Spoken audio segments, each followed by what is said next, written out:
Poštovani gledalci, želim vam dobar dan. Pratite emisiju Paralela. Ja sam Andreja Veskov. U nastavku govorimo o ovim temama.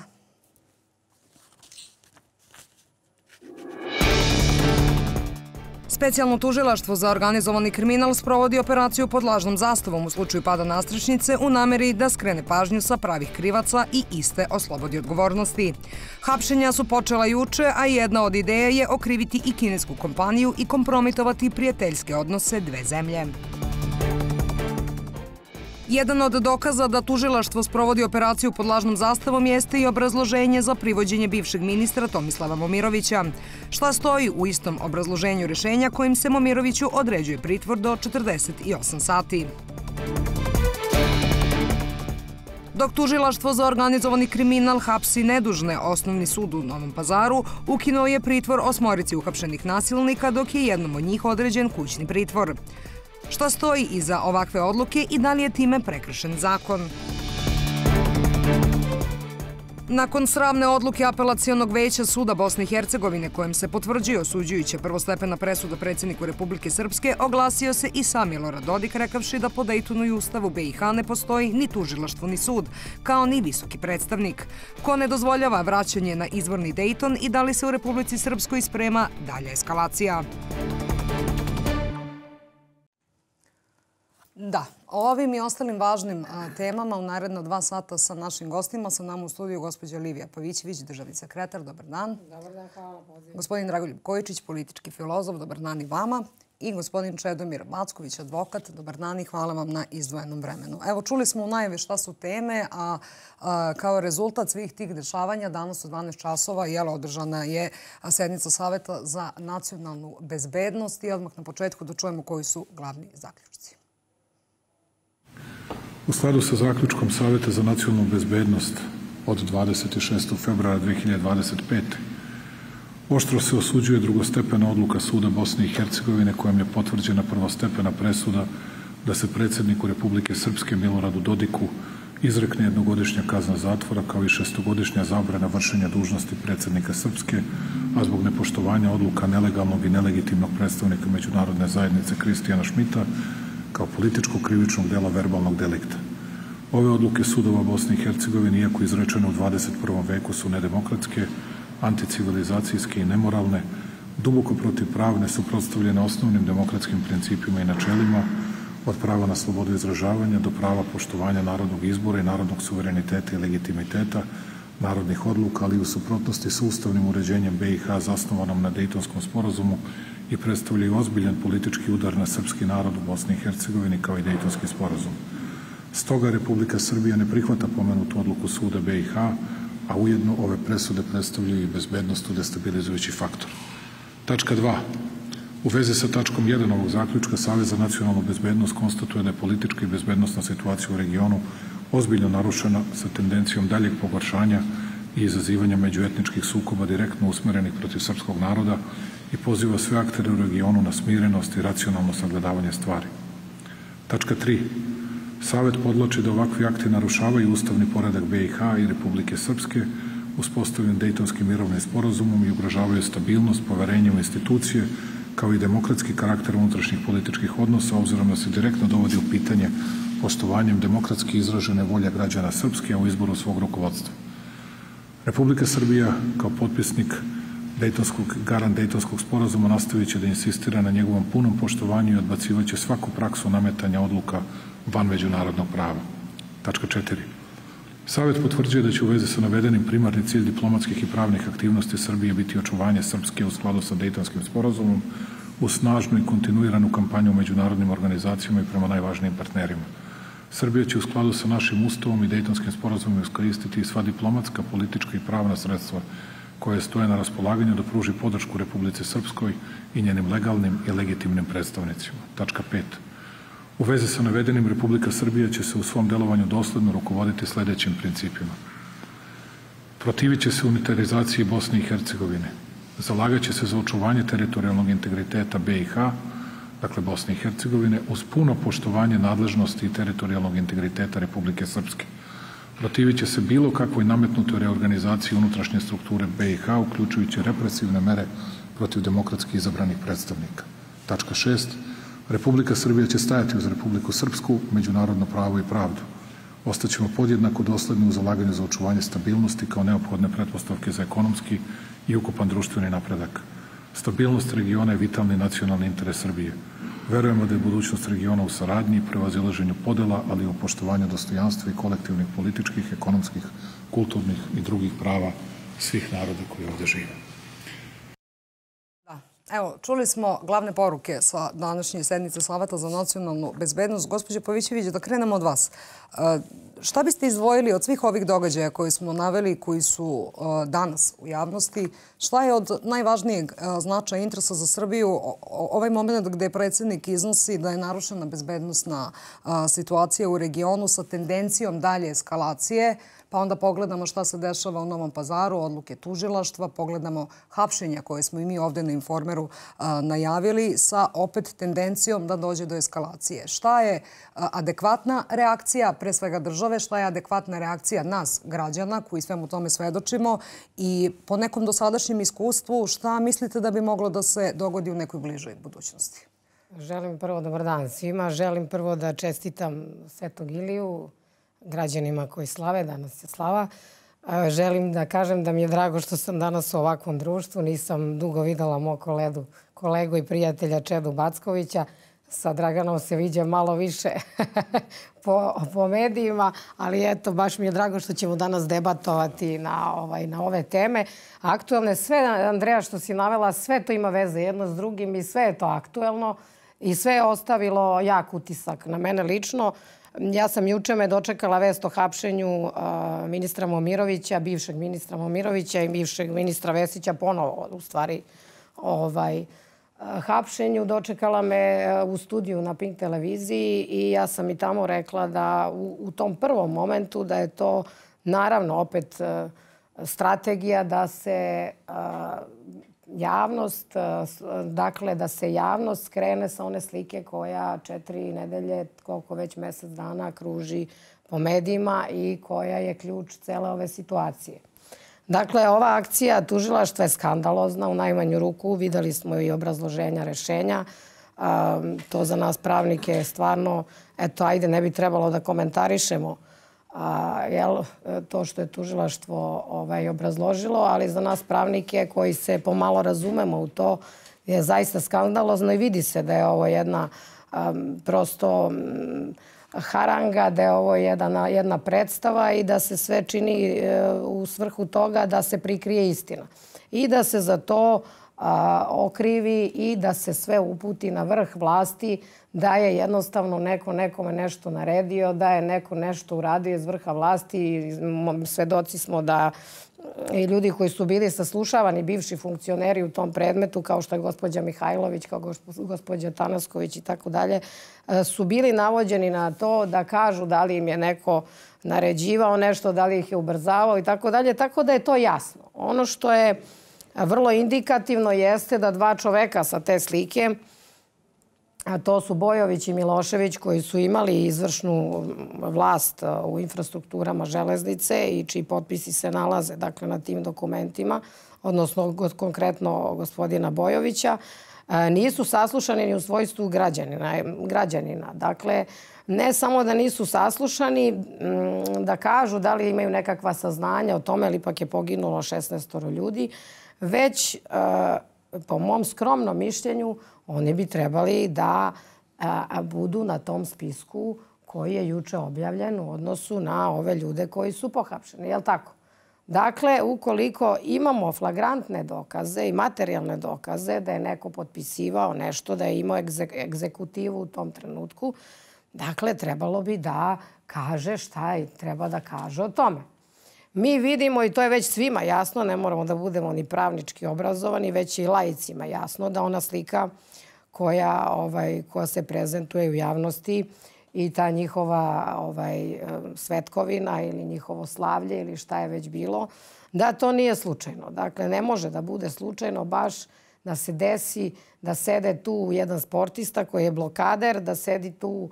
Ima veze s proglasom takođe i to direktno. Ima veze s proglasom, da tu sedi rektor koji je na čelu ove obojene revolucije, da tu sedi specijalni tužilac za organizovani kriminal, i da tu sede dva čoveka, dakle, koja su u momentu 10 godina unazad bili zaposleni, odnosno vršili egzekutivu u infrastrukturama železnice. Dakle, ta slika pokazuje u stvari šta se desilo 1. novembra. I sad više niko ne može da me ubedi da je to bio bilo kakav propust nekoga iz vlasti. Ovde vidimo, Olivija, izvinjam se što vas prekidam, upravo i to kako njih dvojica zajedno, vidimo na snimku, šetaju i razmenjuju određene planove, misli, šta god, ali u svakom slučaju sama činjenica da su oni u društvu, da provode zajedno vreme na sva ova dešavanja, a da pritom mi kao javnost koja je poprilično uzdrmana nemamo nikakav komentar na 1001 pitanje koje imamo da im postavimo, takođe doprinosi tome da su ljudi u Srbiji poprilično uplašeni. Pa naravno da su uplašeni, jer onda su uplašeni za pravnu sigurnost, uplašeni su za ustavni pored. Znate, ne osjećate se sigurno. Dakle, ako vidite da su neki ljudi potpuno izuzeti od zakona, evo šta vidimo u proteklih... Tako je, izuzeti potpuno. Dakle, šta vidimo u prethodnih 9 meseci? Da li je neko procesuiran za bilo kako kršenje zakona, ustava i tako dalje? Desi se da ih uhapsi policija, onda se ili odredi kućni pritvor, ili se napravi neki sporazum o priznanju krivice, ili se na neki volšeban način oni puste, dakle, na slobodu. Tako da mi nismo videli ni u jednom slučaju, a bilo ih je mnogo da ih sada ne nabrajamo. Dakle, mi smo videli na televiziji da se vrše krivična dela. I ne morate vi poznavati krivično zakonodavstvo da biste znali da je nešto krivično delo. To može da vidi svaki građanin. Ali mi nemamo epilog nikakav u tim slučajevima, u tim predmetima. I dakle, tu vidimo da je veliki jedan deo, sad ne mogu da tvrdim koliki deo pravosuđa, odmetnut. Drugo. Šta znači, rekli su mi ovi iz Evropske unije, da treba baš sutra dan da uhapsimo tog i tog. Na šta nas to dovodi? Treće, vaša televizija je veče pre toga objavila, dakle, vaš odgovorni urednik je objavio da će sutra dan biti hapšenje. I to je naglasio da će biti hapšenja zaposlenih u kineskim kompanijama koje su radile na rekonstrukciji nadstrešnice. Dakle, šta to znači? Ovo ima i neku širu političku pozadinu. Oni prosto žele da se naruše odnosi između Srbije i Kine koji su na najvišem mogućem nivou. Kao što to rade paralelno sa narušavanjem odnosa Srbije i Rusije. Dakle, nije ni slučajno to hapšenje Milorada Dodika, odnosno pokušaj hapšenja Milorada, odnosno pretnja hapšenja, presuda, potvrđivanje te presude, dakle, tog istog dana. Nije ni slučajno što je pre ne znam koliko, 10-15 dana uhapšen Igor Popović na Kosovu i Metohiji. Nije slučajno što su se izazivali međuetnički pokušaj izazivanja međuetničkih sukoba u Novom Pazaru. Pa su ti ljudi pušteni. Tako je. Su i oni pušteni. E pa lepo, eto. Jedan samo je, odnosno nije zadržan u pritvoru, već je određen kućni pritvor, a jedna osoba... Negde smo znali, imajući u vidu sve ovo što se dešavalo, analogno tome smo očekivali da će oni biti pušteni. A šta se dešava s druge strane? Znači, i druge strane pokušava da se predstavi priča o nekakvoj korupciji. Dakle, hapse se mi, bivši ministri, bivši funkcioneri i tako dalje. A uopšte njih ne interesuje šta se desilo s nadstrešnicom. Dakle, ako ste primetili, ovde nije tema da su oni uhapšeni zbog propusta za pad nadstrešnice. Nego da su oni uhapšeni zbog nekakvih 100, ne znam koliko miliona dolara, čega već. Dobro, ovde svedočimo političkom progonu. Tako da, to se sve svelo na politiku i narodu je više dosta i obmanjivanja i ti njihovih plasiranih priča. I ona, kažem ponovo, ona slika je ključ svega. Niko nije izašao od njih. I niko nije obrazložio otkud oni svi tu zajedno.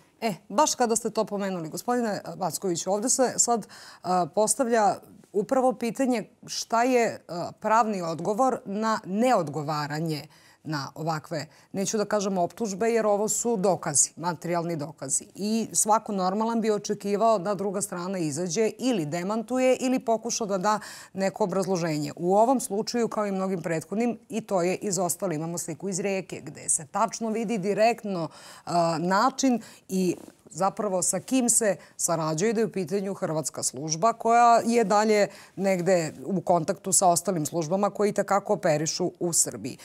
Šta je pravni odgovor jedne ozbiljne države kao što je Srbija na ćutanje onih koji su evidentno umešani i krivi.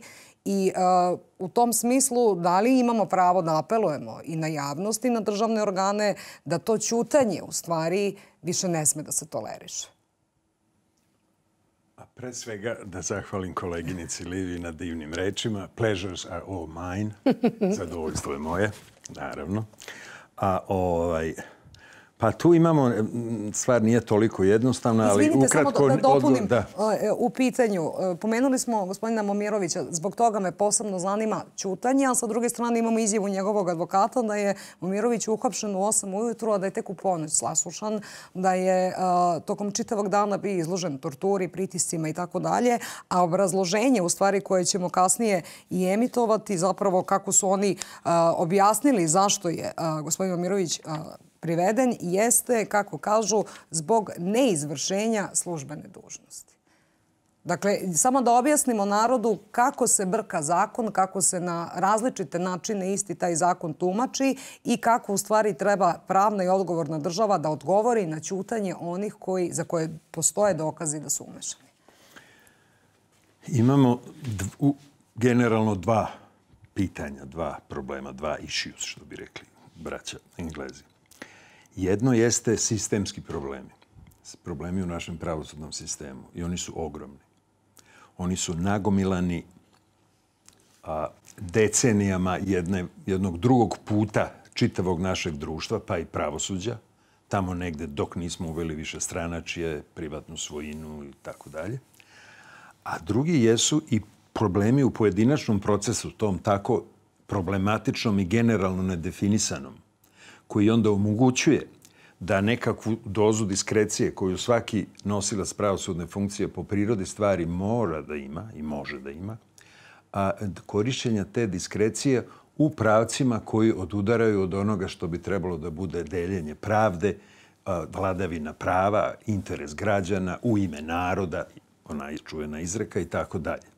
I tu se sad stiču najrazličitije motivacije. Ako imate preširoku diskreciju da delujete, onda najšire, jedan čitav spektar motivacija koje su neprimerene i neprihvatljive može da utiče na tu vašu diskreciju. To je sa jedne strane. S druge strane, sad neću mnogo da filozofiram, kolega je tu, ali dužno, veliko, iskreno dužno poštovanje. Mi nemamo, nadam se da ga nikad nećemo ni imati, za sada skener misli. A u pravu je namera i misao, želja, namera, misaoni proces koji je prethodio ili okruživao neki događaj, izuzetno važna za kvalifikaciju i za kaznu ili oslobađanje ili šta. U nedostatku takvog skenera mi moramo da gledamo na nekakve, čak i indicije, ili neke sekundarne pojave koju mogu da daju razumne inference, se to zovu, razumne pretpostavke. Prevedi da te narod razume. Znači, šta bi jedan razuman čovek mogao da kaže zašto si ti to uradio? Jer pravo se sastoji sa jedne strane od pravnih normi, ali sa druge strane od zdravog razuma koji svaki čovek koji nas evo sada sluša, nema pametnijeg posla, izvinjavam se, može da shvati o čemu mi pričamo. Jedan od elemenata koji je izuzetno važan u tom pokušaju da mi prikažemo sebi šta je ta osoba ima u svojoj glavi, konkretno tužilaštvo koje ovde deluje, jeste ovih 9 meseci koji je prošlo. To je generalizovano protek vremena. Protek vremena. Kao prva. Ovde je najsimptomatičnija, najproblematičnija, najviše koja izaziva pozornost. Činjenica jeste protek vremena. Pa da ste bili, gdje si bio 9 meseci za ime Boga dragog? Toliki ljudi pohapšeni, toliki ljudi držani u pritvoru, toliko ovo ono. Kako sad, šta? Koju ste to Ameriku otkrili vi sada ovih zadnjih ne znam koliko? Šta je to? To je jedna stvar. Druga stvar, u odgovoru na vaše pitanje, uvek odgovaramo, a to je ćutanje. Kako da ne? Znači, mera procene nečije reakcije, uključujući ili šta je rekao, ili rekla, ili je ćutala. Jeste i da li je ćutala. Ako ste ćutali u momentu kada bi jedna razumna osoba, prosečno razumna osoba, prema okolnostima, očekivala da nešto kažete, To ima svoju jačinu kao činjenica. Ovo vam sad parafraziram jedno uputstvo poroti koje u sistemu porotnom se daje kada treba da odlučuju o nečemu. Pa pitaju vaše pitanje. Sudija kaže, možemo li, oni 12 što sede, možemo li mi za koje je nešto prećutano? Kaže, da. I on ima svoj broj, ovo uputstvo. Kaže, da. Ako su okolnosti takve bile, da bi bilo razumno, to ima ta reč, reasonable, razumno, očekivati da će neko nešto da kaže, a nije rekao, apsolutno ćete to uzeti kao jednu od odlučujućih ili bitnih činjenica u donošenju nekakve odluke o tome šta se u stvari desilo. Jer nemamo onaj skener, ono iz onog filma. Čekajte, sad ste pomenuli porotu. To je, da opet kažemo ljudima, ako grešim, ispravite me, anglosaksonski način. I to u Srbiji i generalno u Evropi, kontinentalno. Imamo porotu, ali nije u toj ulozi kojoj je u anglosaksonskom sistemu. Da. Čeda je pokušao ovde, mi se dugo znamo, pa evo, ako mi dozvoli da mu prevedem, on je pokušao da napravi paralelu između anglosaksonskog sistema i evrokontinentalnog, ali nećete narod razumeti. Znači, pitanje je bilo zašto svi ćute 9 meseci? Zašto ne samo zašto ćute, šta je odgovor? Što treba da bude odgovor na ćutanje? I tužilaštvo nam ćuti. Mislim, ti znaš da po koji su pravni mehanizmi države? Po članu 11 zakona o javnom tužilaštvu, tužilaštvo može obaveštavati javnost o predmetima i tako dalje. Šta su sada pravni mehanizmi, pre svega državnih institucija, ali i naroda, pre svega jer je ovaj narod pored obaveza ima neka prava u tom smislu, šta je sledeći korak da se ne krši Ustav Republike Srbije, a da se dobije odgovor kakav takav od tih ljudi koji se ponašaju kao da su izvan zakona i koji neće, meni je taj moment bezobrazluka i bahatosti da nemate odgovor na nešto što je, svako od nas ima oči i vidi fotografiju i vidi da ste bili zajedno i znamo da ste naložili da se skloni šut tokom noći i vi dalje ćutite. Kako je to? Je sad čin bahatosti u stvari. U tom smislu koje sad konkretno pitate, reč je o tužilaštvu. Da me ovo isto pitate o sudstvu, Boga mi nisam siguran da bi znao baš šta da kažem. Ali kada je reč o tužilaštvu, ono je na sreću još uvijek hijerarhijski organ. Znači i po Ustavu i po međunarodnim uzansama nekim kako bi trebalo da deluje jedno savremeno demokratsko pravosuđe, tužilaštvo, koje je uslovno deo pravosuđa, ali ajde jeste recimo, bi trebalo da ima hijerarhijsku organizaciju. Sada, pošto u principu tužilaštvo postoji da bi rešavalo probleme pojedinaca, odnosno da bi pozivalo na odgovornost pojedince, ne države, ili organizovane pojedince, ali opet kao pojedince. Krivično pravo sudi pojedincu.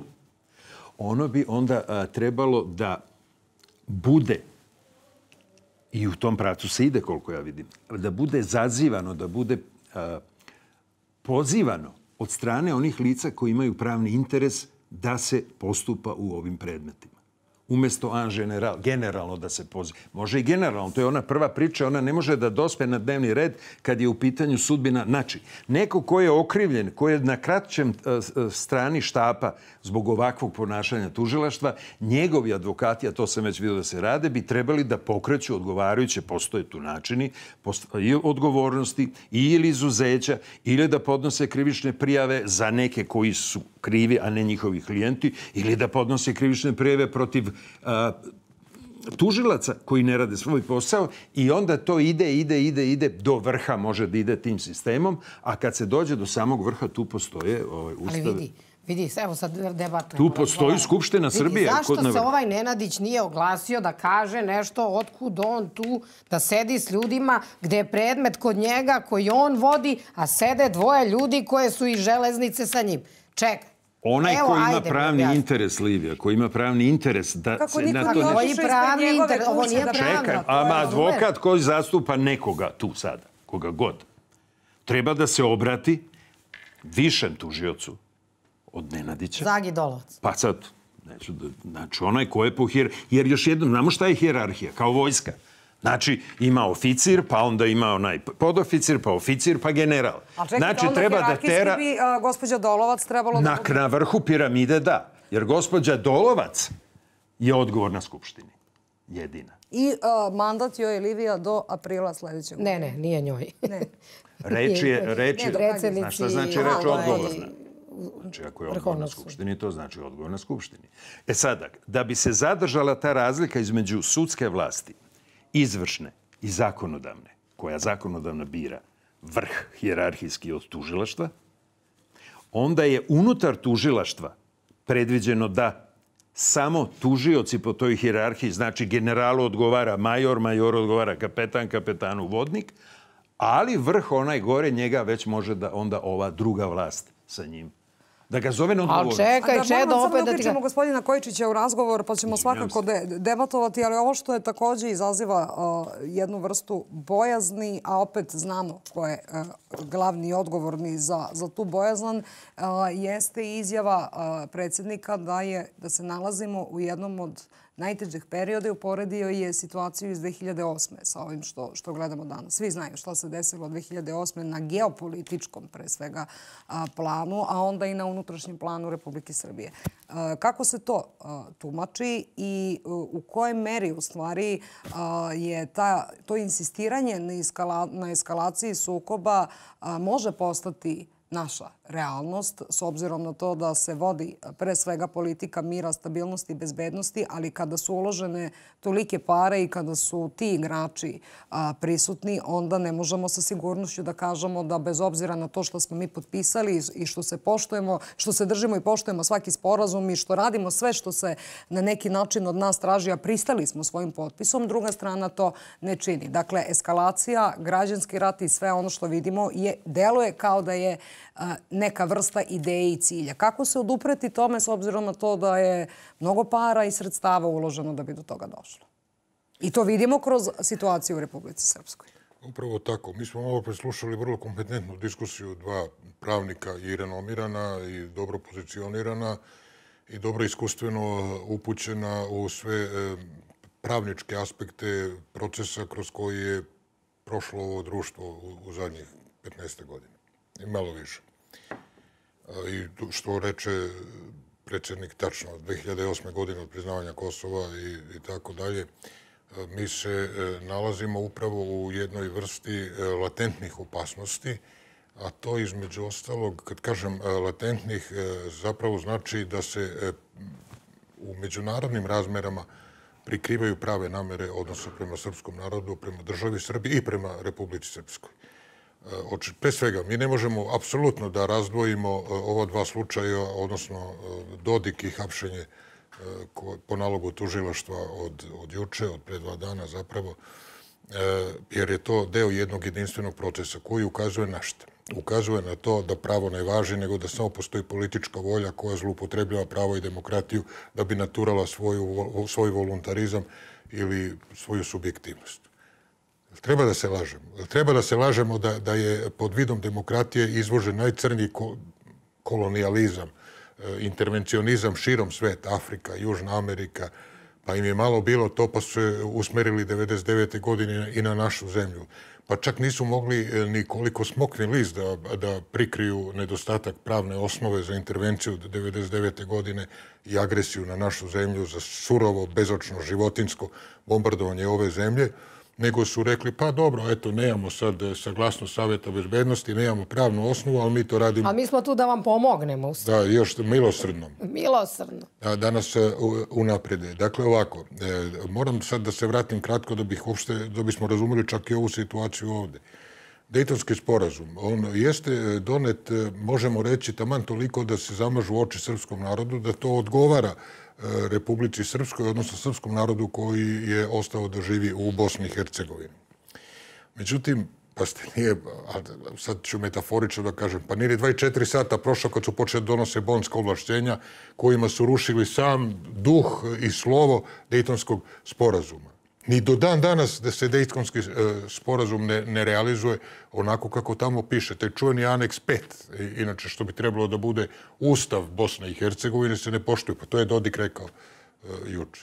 Jednostavno, te njihove priče o sudu ili recimo oko toga čija će biti imovina, državna imovina koja je na teritoriji Republike Srpske, to nigde ne piše u aneksu 5. Ja čitao 200 puta samo da bi to proverio. A onda su oni rekli da, ali to će da pripada Bosni i Hercegovini. I sad ja postavljam pitanje ovako, pošto sam malo pre rekao da je ovde u suštini borba politike i političke samovolje protiv prava. Evo, i malo pre naš predsjednik rekao i svi mi to znamo da je Christian Schmidt i, kako je lepo rekao i predsjednik, i nelegitiman i nelegalan, ono što je najvažnije. Ja ću samo da postavim naše gledalce kako se... Imao sam inače priliku da osim Pedi Ešdauna i ovog tog zadnjeg Kristijana Šmita upoznam sve te visoke predstavnike, takozvane. Sa neke je moglo da se razgovara, ali rekao bih da su bili prilično licemeri, imali jednu priču za javnost, a drugu privatno. I to je kao u onom čuvenom filmu Mikloša Janča, Vrline javne, poroci tajne. Eto, otprilike bilo to. Kristijana Šmita, odnosno visokog predstavnika, treba da postavi veće za implementaciju mira u Bosni i Hercegovini. Ono je situirano negde u Londonu, ali na njihov predlog Savet bezbednosti treba da konfirmiše da li će da bude prihvaćen taj ili nije. Ovaj put kad je Kristijan Šmit u pitanju, uopšte nije došao do Saveta bezbednosti, ni do glasanja, ni do čega. A pazi sad tek da vidimo koliko je to pravno društvo ili koliko je pravna logika upotrebljena. Taj sam Kristijan Šmit u pokušaju da opravda, kaže, pa dobro, ali ja sam kao član nekog upravnog odbora tog veća za implementaciju mira. Pa onda se u konfliktu interesa, ne mogu tebe da predlažu, a ti član tog tela koje predlaže. Nigde logike nema, ma nije, to je nam... To je pravna besmislica. Međutim, gde su u stvari sad političke posljedice? Političke posljedice su koordiniran udar na srpski narod kao takav, na desubjektivizaciju srpskog naroda, a pritom najveći udar je u suštini na samu Srbiju i na samoga Vučića, zato što on personifikuje u suštini suverenitet Srbije i garancije koje i po Dejtonskog sporazumu, a i po onome zakonu o paralelnim i specijalnim vezama sa Republikom Srpskom, i naše obaveze prema delu našeg naroda koji žive u jednoj državi, pa su nam oni rasturili državu i to je bilo sasvim logično. U danu, pa kako to isti dan i jedno i drugo? Sve u istom. Čekaj, mi treba više da izigramo neke naivce i da ih mi malte ne pokrivamo svojim pravljenjem ludim ili slepim, da ne vidimo o čemu se radi. Dakle, treći faktor u celoj igri, to je ta naša opozicija koja... Pitamo se koji je taj kontekst i ko njih inspiriše na ovako ponašanje. Izvini, ali moramo... Koja je sve opozicija? Opozicija su političke stranke, uglavnom bezidejne, bez ideologije. I antisrpske. Bez politički... Prvo, bezidejne. Nemaju nikakav politički... Deo opozicije, ajde da ne uvredim radikale. Dobro, naravno, to... Ti kažem, one irelevantni 5 njih što se skupljaju iza pumpe i piju pivo, neću da smatram ozbiljnim organizacijama. Dobro poznajem što je višestranački sistem u Srbiji. Dobro, da, ali kad pričamo o konstruktivnoj opoziciji, osim radikala, Srbija ne može da se osloni ni na jednu... Ali ovdje se radi o opoziciji koja je inspiracija ili je delom inspiracija blokaderima za ustavljanju Srbije, koja je izbacila parolu da zastane... Ne, Drakče, izvini, oni su se uz njih prišljamčili. Oni su se u stvari prišljamčili. Oni su paraziti. To je taj parazitski moment koji smo viđali ranije. Pazi ovako, u tehničkom smislu se jesu prišljamčili, ali u suštinskom smislu oni su ih organizovali i podstakli. Znači, počelo je od njih. Jer su pokazali još u slučaju Ribnikar da su nesposobni da uopšte izlažu neki program da bismo u političkoj areni čuli a šta to oni predlažu. Okej, pazi, ja sam za to da opozicija kritikuje vlast, da koriguje vlast, ako ima bolje ideje i da dođe na vlast. Ali tako da je to u interesu naroda. I to bi bilo u redu. Ali evo, baš apropo toga, samo da čujemo kratko predsjednika, da će nam negde i uvod u sve ovo što ste vi pominjali, kako da objasnimo narodu da se sve ovo dešava u Srbiji. Pa tako što je umešan i strani faktor. I to je moj ključ. To je ključ. Ovo je orkestrirano iz inostranstva, da se mi ne pravimo ludi više. Upravo tako. I jedno interesantno ime je pomenuto od strane predsjednika Jens Stoltenberg, bivši generalni sekretar NATO-a, koji je sa te funkcije otišao pre nego što je Donald Trump i zvanično izabran za predsjednika Amerike. A vrlo interesantno je, vrlo je prisutan bio i upitno je zašto je uopšte bio na toj poziciji kada je počeo sukob između Rusije i Ukrajine pre nekoliko godina. Tako da taj čovjek i tekako ima umešane prste u sve ono što se dešava. Vučić je pominjao upravo njega, ali da čujemo šta predsjednik kaže o umešanosti i planovima stranih faktora. Ideje stranaca su sljedeće. Prođe to, organizujemo neke izbore, postavit ćemo neke svoje da tu dođu, onda ćemo da ukinemo Šmita, pa ćemo da kažemo, vidite, kad nema Dodika ne mora da postoji ni Šmit, onda će sve to lepo da funkcioniše kao u nekoj bajci, a onda će u Srbiji da kažu jednom kad dođu izbori, pošto baš nisu sigurni da izbore mogu da dobiju, da bi unapred mogli da kažu kako izbori su namešteni i kako ima problema u izbornom procesu. Već su se dogovorili agenti razni ovde. Spreman sam da govorim o tome ako hoćete i o iz kojih zemalja dolaze. Uglavnom su vezani za zapadne obaveštajne agencije, da dovedu i da predlože Jensa Stoltenberga kao budućeg nekog Gonzalesa. Verovali ili ne, da vam unapred otkrijem njihove planove, nikome to ni od svojih saradnika nisam rekao, imamo za to i dokaze, ali im to nije dovoljno, nego mora da bude još neki tipa Picule ili nekoga od parlamentaraca da bi mogli da imaju direktnu kopču sa Evropskim parlamentom i da to bude konačni kraj i Srpske i Srbije. To im je plan. I to su stranci zakovali, zamesili, umeđu vremenu naravno da urade sve što je moguće preko unutrašnjih struktura Republike Srbije na daljem slabljenju i uništenju institucije, preuzimanju institucija koje će da budu kvislinške.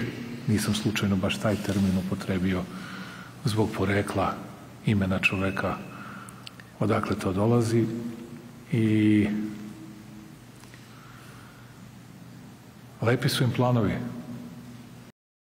Dobro, evo, čuli smo ono što je predsjednik rekao i sad je vrlo interesantno i to negde Livija treba objasniti ljudima šta su podaci koji smeju da izađu, sa kojima može da se izađu javnost, opet sa druge strane koje to informacije koje su takođe od značaja za narod, predsjednik, ljudi iz službe, bezbednostne i tako dalje prosto ne mogu da iznosu u javnost da ne bi ugrozili čitav postupak i sve ono što se dešava. Međutim, ovde je predsjednik otkrio delić, kap u moru onoga što sve zna naša služba i na taj način negde upozorio ljude da otvore četvor oči i da shvate zapravo paralelu dešavanja u svetu sa onim što se dešava kod nas. Međutim, mehanizmi odbrane, odakle početi, da li su to nevladini sektori koji su ključ svega ovoga? Da li su to one institucije koje smo mi pominjali pre nekoliko nedelja, koje su veće, ovo veće, ono što iz oblasti pravosuđa, koji su direktno omogućile implementaciju stranog faktora, upravo i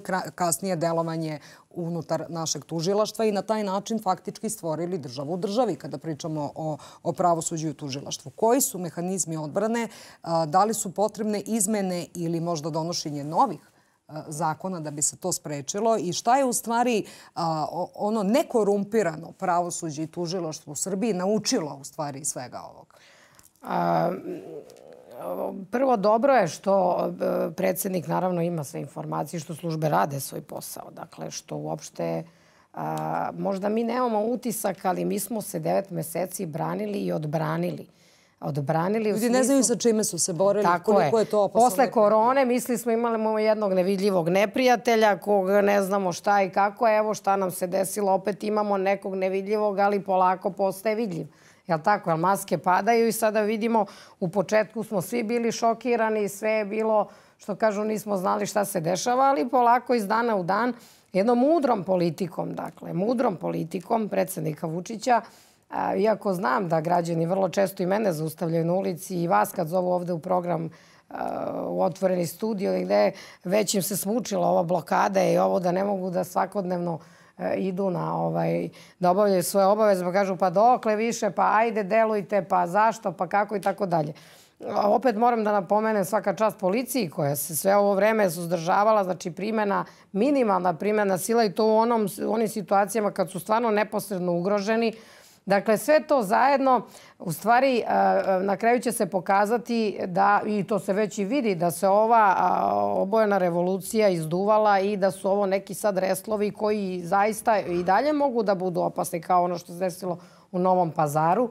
Ali opet je sam narod shvatio o čemu se radi. I opet nije došlo do eskalacije ni u Novom Pazaru, zato što su i Srbi i Bošnjaci dole lepo žive. Ja sam bila u Novom Pazaru, što kažu, i videla sam da oni dole žive normalno, da su tog dana bili uplašeni jedno drugo. Ono je jedan deo ekstremista koji je želeo da napravi, da izazove taj sukob i deo opozicije, što kaže Drakče. Dakle, Srđan Milivojević je bio dole, videli smo ga, ne znam šta je on tražio dole, jel tako, u kom je on svojstvu bio dole.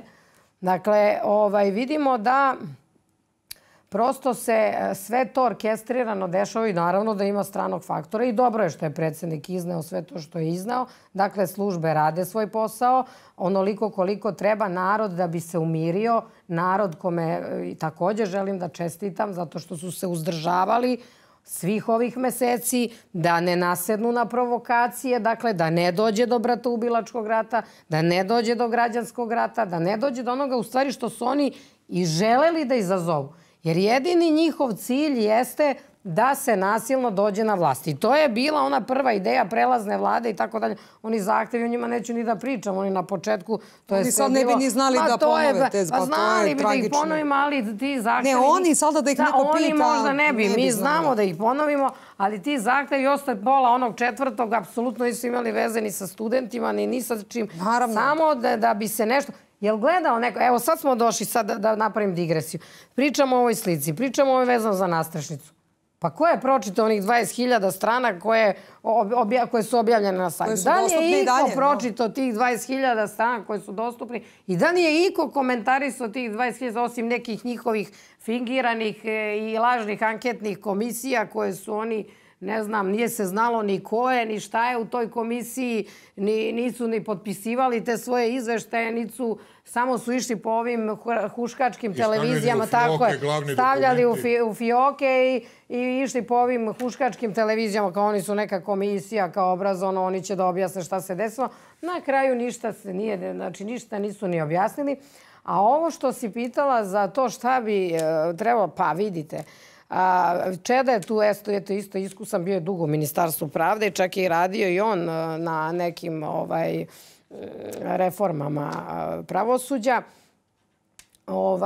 Vrlo je to jedno kompleksno pitanje. Nije to da može sada to preko noći da se reši. Postoje tu razne varijante. Naravno, Ustav kao izmene Ustava uvek je to moguće. Moguće je da se menjaju pravosudni zakoni. Moguće je da se uvede lex specialis. To je sad pitanje neke šire i stručne javnosti, političke odluke, političke volje i tako dalje. Više tu ima faktora koji treba da se sada usaglase da bi mi došli na to šta je najbolja ideja i šta je najbezbolnija. Ali ne zbog toga da ljudi ne shvate pogrešno. Niko ne želi da vlast vrši uticaj na pravosudni sistem. Niti da ima kontrolu. Tako, niti da ima tu vrstu kontrole. Da je vlast to želela, mi ne bi menjali Ustav. Nije, da je vlast to želela, ne bi ni došli do ovoga gde se danas nalazimo. Evo, zna Čeda, zna takođe. To je bila jedna ideja, osim što je Evropska unija, dakle, naših obaveza iz akcionog plana, iz revidiranog akcionog plana za poglavlje 23 i Venecijanska komisija i tako dalje, on je bio član Venecijanske komisije.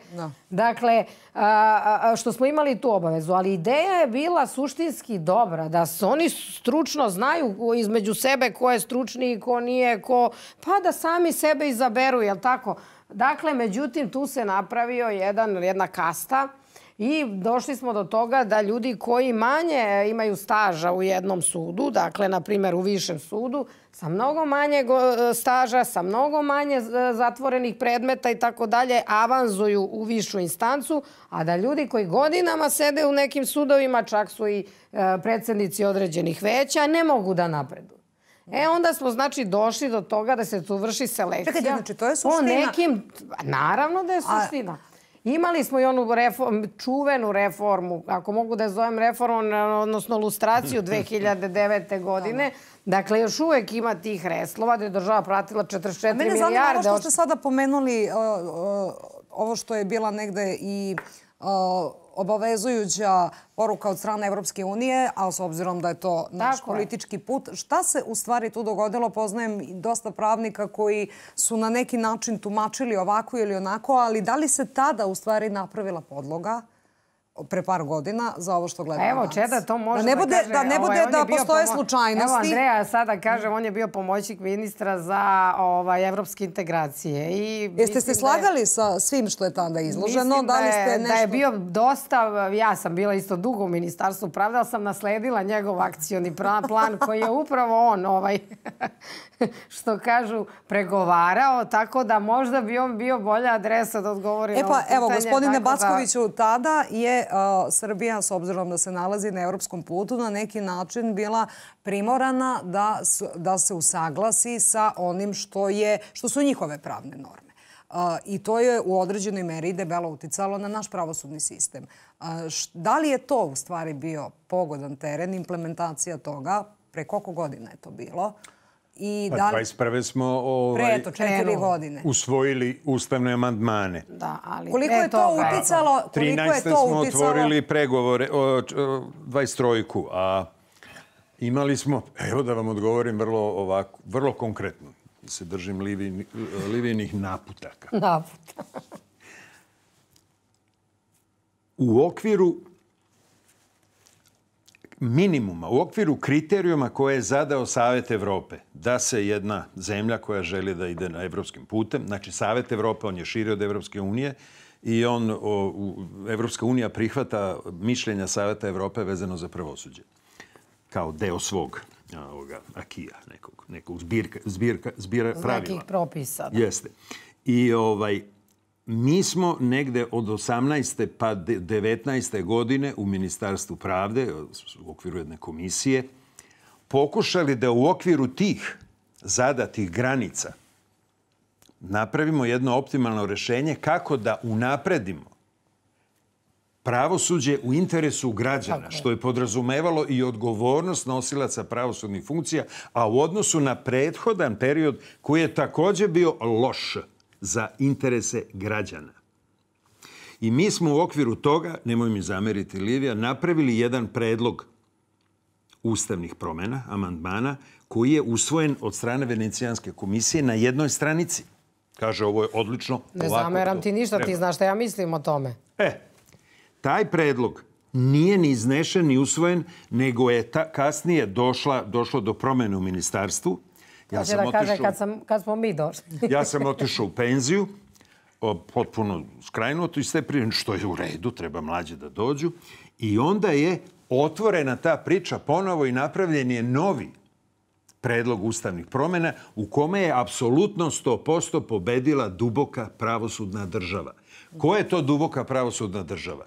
To su paralelne institucije vlasti u pravosuđu prevashodno oslikane u Društvu sudija Srbije i Udruženju tužilaca Srbije. Koji su tu... Da, ovo je vrlo važno. Koji su tu da vam pričaju kako ih interesuje interes građana, a ne njihovih članova. A to su nevladine organizacije, ta udruženja. To nije nikakva zvanična... državna institucija. To su nevladine organizacije koje brinu o tome, evo sad ću reći šta one rade, koje brinu o interesima građana, koliko recimo klanična industrija brine o vegetarijancima. Taj sistem, kao mi ćemo vam dati to. Sada, oni su toliko dobili na snazi po onom jednostavnom sistemu da organizovana grupa u široj grupi vlada, u vojsci, u zatvoru, u društvu, u čemu hoćete, jedna manje organizovana grupa, po principu, tako rade i politička. To je čuveni jedan biološki mehanizam da ako se manja grupa u velikoj organizuje, ona vlada. Tako to ide. Nisam to ja izmislio. Samo vidim. I ko kod njih nije dobio amin i nije se tamo njima udvarao toj paralelnoj vlasti, koji imaju imena i prezimena, koje neću ja da iznosim, ali nije problem saznati. Ne, pominju se na ovoj televiziji vrlo često. Vučić vrlo često spominje... Ne, mi ih činimo... Tako se napreduje.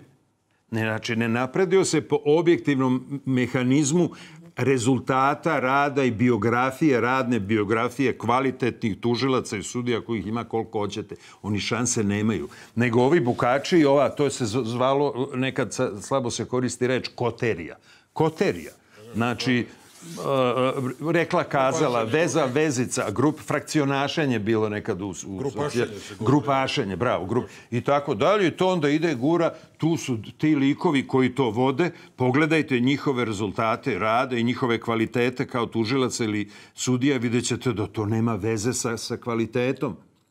I to je uspelo, vraćam se na ovu priču. Kako je uspelo, ja ne znam. Da promeni ove ustavne amandmane koje smo imali po principu promene. To su bile dve verzije mišljenja Venecijanske komisije. Dakle, taj moment je u stvari napravio ljudi u čemu je i završava vrlo efikasno. Šta su izbacili iz ustavnih amandmana? Duboka država. Ovi ljudi o kojoj sam pričao. Prvo su izbacili, u tim amandmanima sudije i tužioci nisu imali većinu u visokim savjetima, koje de facto su vlade koje vladaju tužilaštvom. Nisu imali većinu. I to je prošlo na Venecijanskoj komisiji, ja sam bio član, borio se i tako dalje, to je prošlo. Drugo, što je bilo jako važno, je bilo doškolovavanje, da kažem, Pravosudna akademija, jedna koja bi omogućila da se neki propusti od ranije polako ispravljaju. I sve su to bile stvari koje idu postepeno, nije to bila seča glava. Možete vi u pravosuđu da nešto, ajmo da završimo, pa idemo sad da proslavimo u kafe. Ne, to mora da traje, da ide postepeno, da se menja. I treća je bila uvođenje sudske prakse ili jurisprudencije kao jednog obaveznog. Treća je bila ustavna garancija građanima da će se u istim i sličnim situacijama isto i slično suditi u Srbiji i to i horizontalno, znači u Subotici i u Vlasotincu, i vertikalno, znači od osnovnog suda pa do vrhovnog. Ništa to mi nismo izmislili, to sve već postoji. I to ne ova sudska praksa, onda ovi koji žele da zadrže, ovi iz duboke države koji žele da zadrže mogućnost da vam sude kako oni hoće. Kako vama sude zbog ovoga ovako, a tebi sude ovako zbog onoga. On će pa to je američka izmišljotina, Čeda bio. Kakva bre američka? Odi u Austriju, od koje smo uvek prepisivali. Bio advokat u Americi. Dobro, vi ste u Kaliforniji proveli. Ali vam ja poznajem međunarodno pravo. Znači, to imate sve već napravljeno, urađeno u Austriji, od koje već 200 godina sve prepisujemo. Pa što ovo nismo prepisali? Pa imate Evropski savjet, ima mišljenje o tome da... To vam je, samo i završavam, sudska praksa vam je kao da jedinica mere. Kao da imate metar, da ste dobili da tim metrom sad merite. Ili vaga, merimo kilograme. Koliko je ovde bilo kila, koliko je bilo tamo. Sudska praksa to de facto omogućuje i s tim se služi u celoj savremenoj Evropi. I mi smo to izbrisali. Samo ovo da kažem, jedna ideja, izvini, molim te, izvini, samo... To nije loša ideja, evo kad si pitala kako država da reaguje i tako dalje. Da se vratimo na to mišljenje Venecijanske komisije koje je tada bilo... Za 3 meseca možemo biti na referendumu. Kako? Zato što je to... Na ovo drugo mišljenje imala primedbi komisije. Jeste. Eto, kako konstruktivnim razgovorom i dobrom namerom dobro da. Samo kratko razgovaramo o tome. Nakon vesti otvaramo detaljno temu Dejtonskog sporazuma i svega onoga što rade u Republici Srpskoj. To i tekako ima veze i sa Marine Le Pen, i sa Kalinom Đurđevskom, i sa svim onim državama koje vode suverenističku politiku, pa tako i pre svega Aleksandar Vučić i Milorad Dodik koji su na meti. Vidim da Livija se... Ne, ali i to imam potpitanje za vas sa tog filozofskog aspekta. Mi ovde govorimo o tome da određene institucije treba da imaju autonomiju, što je potpuno normalno. O tome se zasniva demokratija. I kada pričamo o pravosuđu, kada pričamo o obrazovanju, o visokoobrazovnim institucijama, ta autonomija je na neki način i dovela do ovoga. Sad, gde je granica autonomije i kontrole? Evo, ako govorimo o nezavisnosti tužilaštva, ja moram da kažem da ono... Samostalnosti. Tužilaštvo nije nezavisno. Ono je samostalno. Ono je samo, okej. Dobro, ali ajde, razumeju ljudi u tom smislu da nema... Međutim, ja ću samo ipak da insistiram na ovome terminu zato što je bio razumljivi. U kom smislu? Zato što država nije uticala na njih. Oni jesu bili samostalni i nezavisni u odnosu na državnu političku volju, ali nisu bili nezavisni u odnosu na Novosadsku ulicu. Tako je. U tome je fora. Tačka 2, potpuno u duhu ovoga što ste me sad pitali. Što se tiče univerziteta, univerzitet, oni stalno govore autonoman. Pa, mislim, nisu dobro shvatili što je autonomija univerziteta. To znači da imaju pravo na svoje intelektualne stavove, akademske stavove, na mišljenje i tako dalje. Ali nemaju pravo da od prostorija fakulteta ili čitavih univerziteta prave svoje paravojne štabove. O tome se radi. Dakle, država nije uticala na njih je uticao neko drugi također. Znači, u oba ta sektora, i u sektoru tužilaštva i u sektoru univerziteta se pokazuje da su oni pod nečim snažnim uticajem. A to je jedan drugačiji sistem od onoga sistema koji je demokratski izabran u ovom društvu.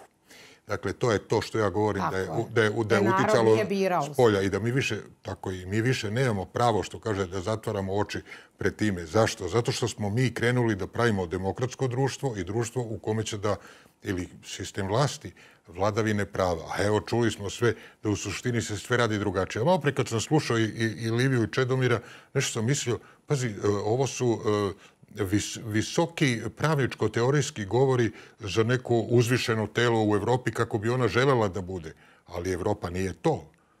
Evo, to je Srbija. To je Informer. To je upravo ovaj okrugli sto, što bi rekli, paralela, gde mi govorimo na najuzvišeniji način. Ja sam ponosan na vas, zato što je Srbija. Zato što predstavljate srpski duh, srpsku pamet.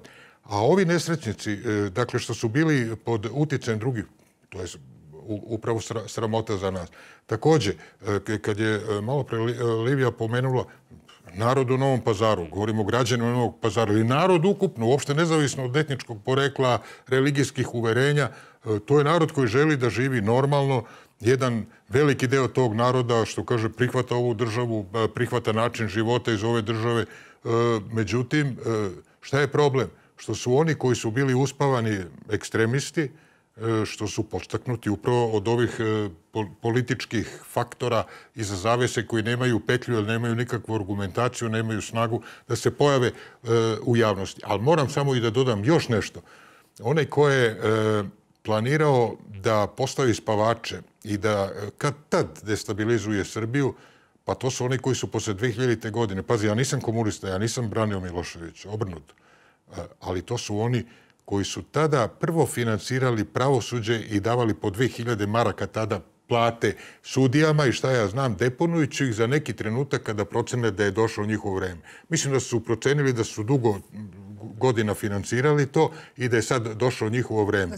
Mislim da se plodovi njihove strategije delimično pokazuju kroz ovu strategiju i ne daj Bože kroz pravosuđe. I kao što sam je najavila, svakako centralna tema jesu događaji u Srbiji i regionu i jeste ti pokušaj u stvari da dođe do same eskalacije. Verovali ili ne, moram to da kažem, pre čak nekoliko meseci za potrebe ove emisije napravila sam prilog u kome smo govorili o paraleli događaja u Francuskoj, Rumuniji i u Republici Srpskoj. Tada smo u stvari povezali čitavu priču, pa čak i presude koje se tiču i Marine Le Pen, koja je predsjednica stranke Nacionalno okupljanje i predstavlja svakako desnicu u Francuskoj. Napravili smo paralelu i shvatili zapravo da se radi o istim mehanizmima i pokušajima da se pre svega suverenisti na bilo koji način odstrane iz Evrope. Evo, pogledajte prilog koji itekako govori o svemu onome što se dešava danas. Pogledajte da postoji ozbiljna tendencija da se naruši ustavni poredak i da sve, verovali ili ne, dolazi iz iste kuhinje.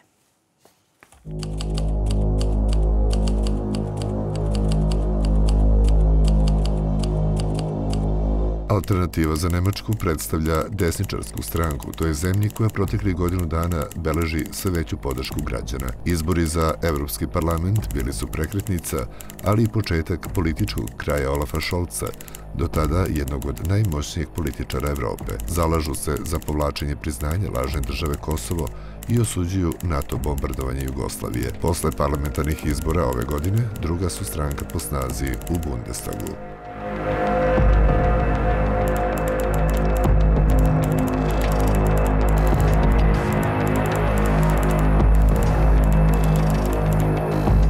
Nacionalni front predstavlja desničarsku, populističku i nacionalističku političku partiju u Francuskoj. Glavne odlike stranke su protivljenje članstvu Francuske u Evropskoj uniji, šengenskoj zoni i eurozoni, ekonomski protekcionizam, nulta tolerancija prema pitanjima reda i zakona i protivljenje slobodnoj imigraciji. Nakon izbora za Evropski parlament prošle godine, kada je stranka Nacionalno okupljanje porazila proevropske liberale i osvojila više od 30% glasova, predsjednik Francuske Emmanuel Macron šokirao je javnost odlukom o raspisivanju vanrednih parlamentarnih izbora. Rezultati izbora omogućili su desnici ulazak u parlament sa do sada najvećim brojem poslanika.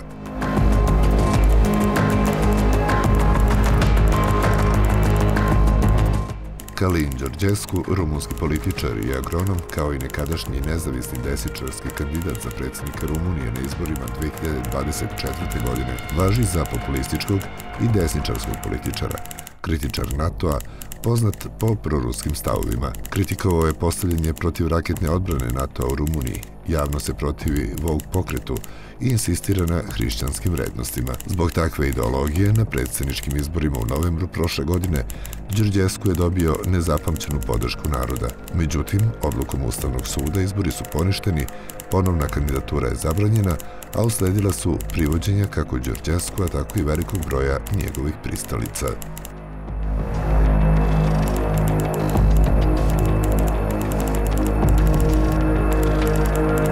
Viktor Orban, premijer Mađarske, zagovornik suverenizma, u nekoliko navrata je dolazio u sukob sa Evropskom unijom, protivnik ilegalne migracije. Tokom svog mandata ojačao je odnos između Mađarske i Rusije, dok je Orbanova vlada održala veze s Moskvom uprkos sukobu u Ukrajini.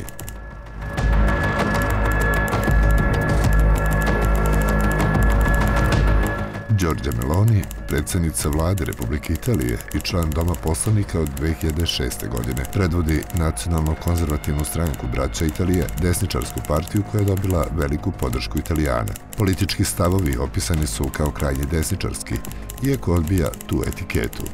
Za sebe kaže da je hrišćanka, protivi se pobačaju, eutanaziji, te partnerstvu, raku i roditeljstvu istospolnih parova. Protivnica prihvatanja neevropskih migranata i multikulturalizma, veoma bliska sa trenutnom administracijom Donalda Trumpa u Americi. Dobro. Sad ste videli negde sažete biografije ljudi koji su trenutno na vlasti ili pripadaju deo tog aparata trenutno u Evropi. I ono što je zanimljivo jeste da ih sve vezuju određeni pojmovi.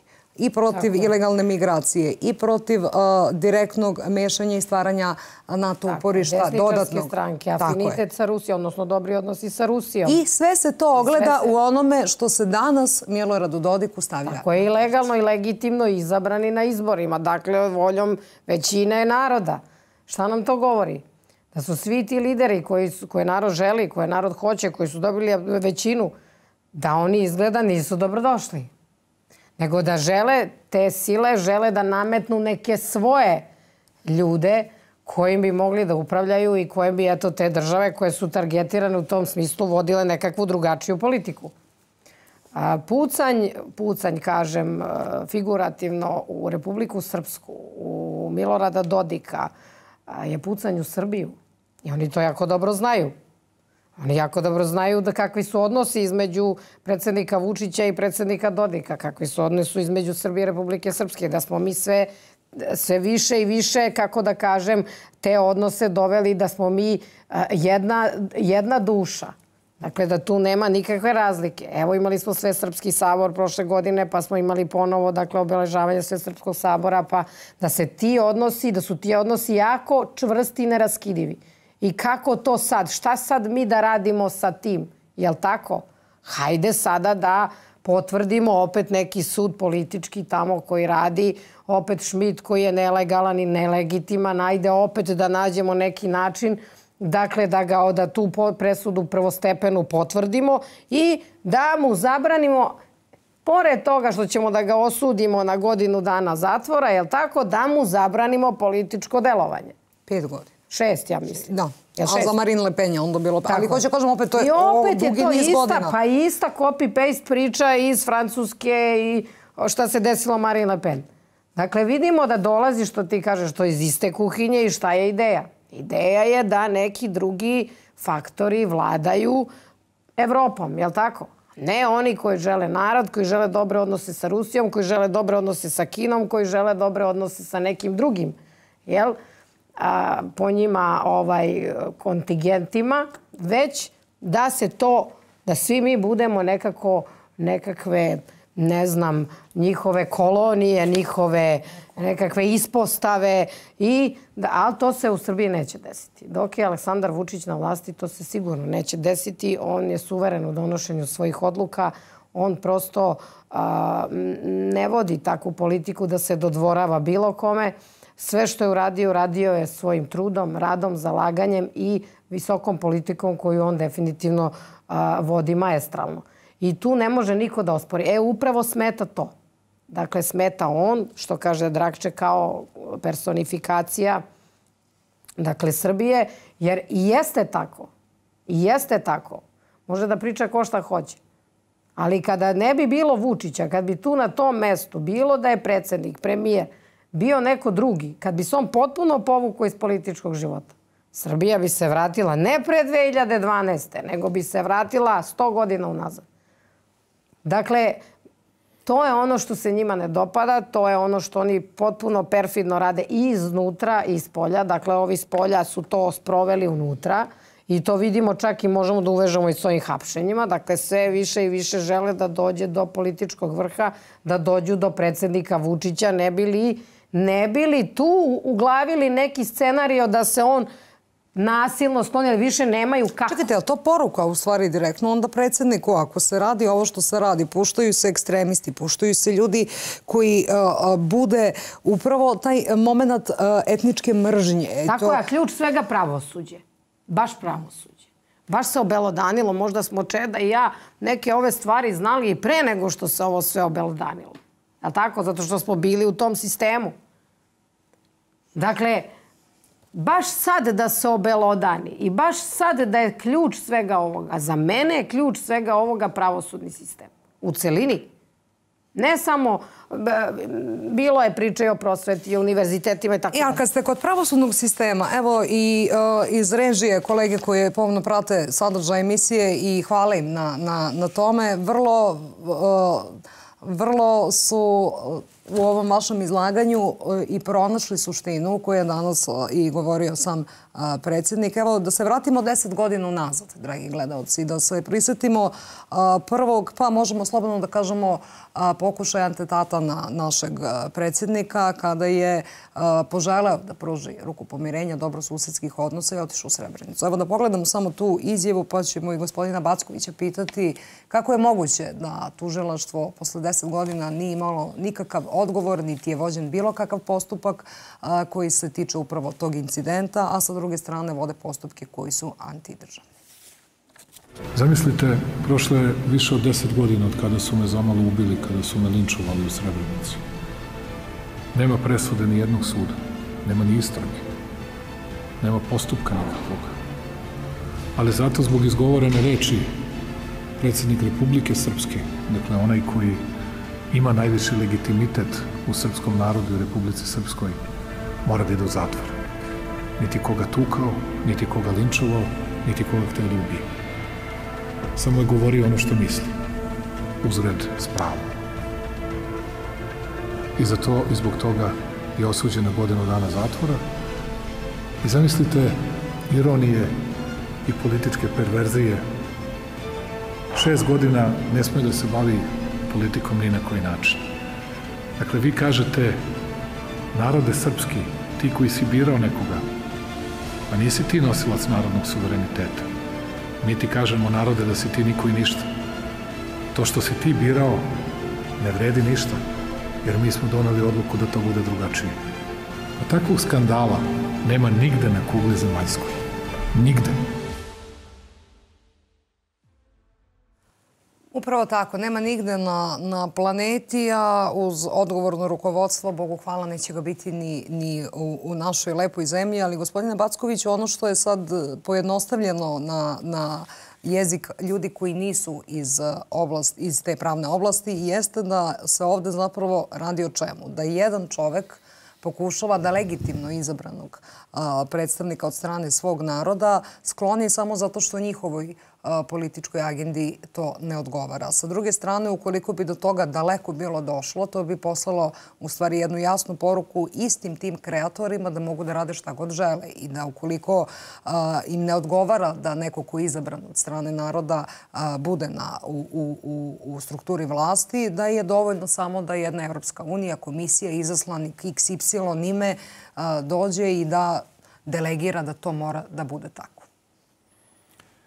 Ako krenemo od malo šire priče, neću ići preširoko, mi ćemo vrlo lako iz iskustva mog ličnog, i ako se okrenemo oko sebe, zaključiti da ono što mi smatramo demokratijom, što jedan prosečan čovek smatra demokratijom, u Evropi ne postoji. I to ne samo da ne postoji, nego je tendencija da postoji sve manje i manje. Ponavljam, lično sam se uverio da elite evropske sa prezirom gledaju na vladavinu naroda, na vladavinu narodnih izabranika. To sad ćemo povezati sa desničarima i sa svim. Spomenuli ste personifikaciju, koga personifikuje predsjednik Vučić. Ono što za mene, iz ovog ugla gledajući, ipak pravnik, najvažnije što predsjednik Vučić personifikuje jeste vladavina od naroda izabranog predstavnika.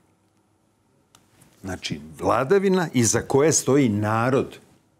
To pogrdno sa prezirom i u Venecijanskoj komisiji, i u organima i institucijama Saveta Evrope, i naročito u organima i institucijama Evropske unije.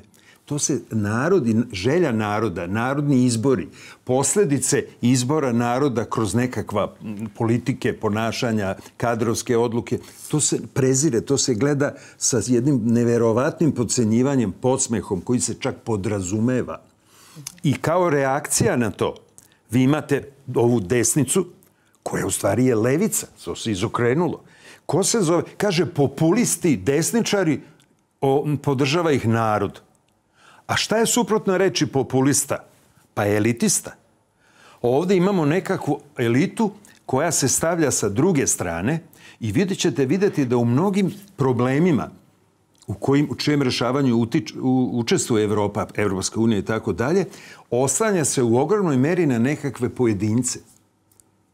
To je istorijski teret, to je kolektivna podsvest. Kad je u Evropi postala demokratija? Koja je to demokratija u Evropi postojala? Gde i kada? Ko je Jole bio demokratičniji i bežao u Ameriku? Ja se izvinjavam. Znači, nema tu neke istorijske tradicije demokratske u smislu što je najnormalnije šta to znači demokratija. I onda se to preslikava i na Šmita. Poslaćemo jednog čoveka tamo, ovdje ćemo formirati kvintu 4 ljudi tamo, ovdje ćemo formirati savet pravosuđa 5 da bira, tako da. Znači, narod se čisti kao neki sklanja, etnički čisti, sklanja iz bilo kakve priče da učestvuje u nekakvom odlučivanju u svojoj budućnosti, sadašnjosti. S tim da ono što je tu još i najgore, sad iz nekog, nije najgore, ali jako važno podvući, da ta elita koja ovo zove populizmom, vladavina naroda je populizam. To je nešto loše. Nego treba da je elitizam. To su samoproglašeni elitisti za kojih nikakvi rezultati ne stoje. Nije to prosvećena monarhija Marije Terezije i šta je, pa da tu ima nečega. Ne. To je elitizam radi elitizma. Mi smo ti jer smo to sami sebi uvrnuli. Neće. Pa ko bira organe najvažnije organe odlučivanja u Evropskoj uniji? Ne bira ih narod. Nego idu nekim sistemom posrednog izbora. Na kraju se tu postavi neka ekipa. Ja se izvinjavam. Ko je podoban?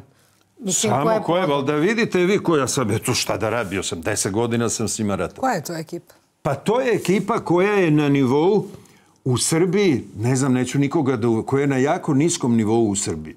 Na vašoj televiziji, u tvom ministarstvu, u vašoj gde ste radili.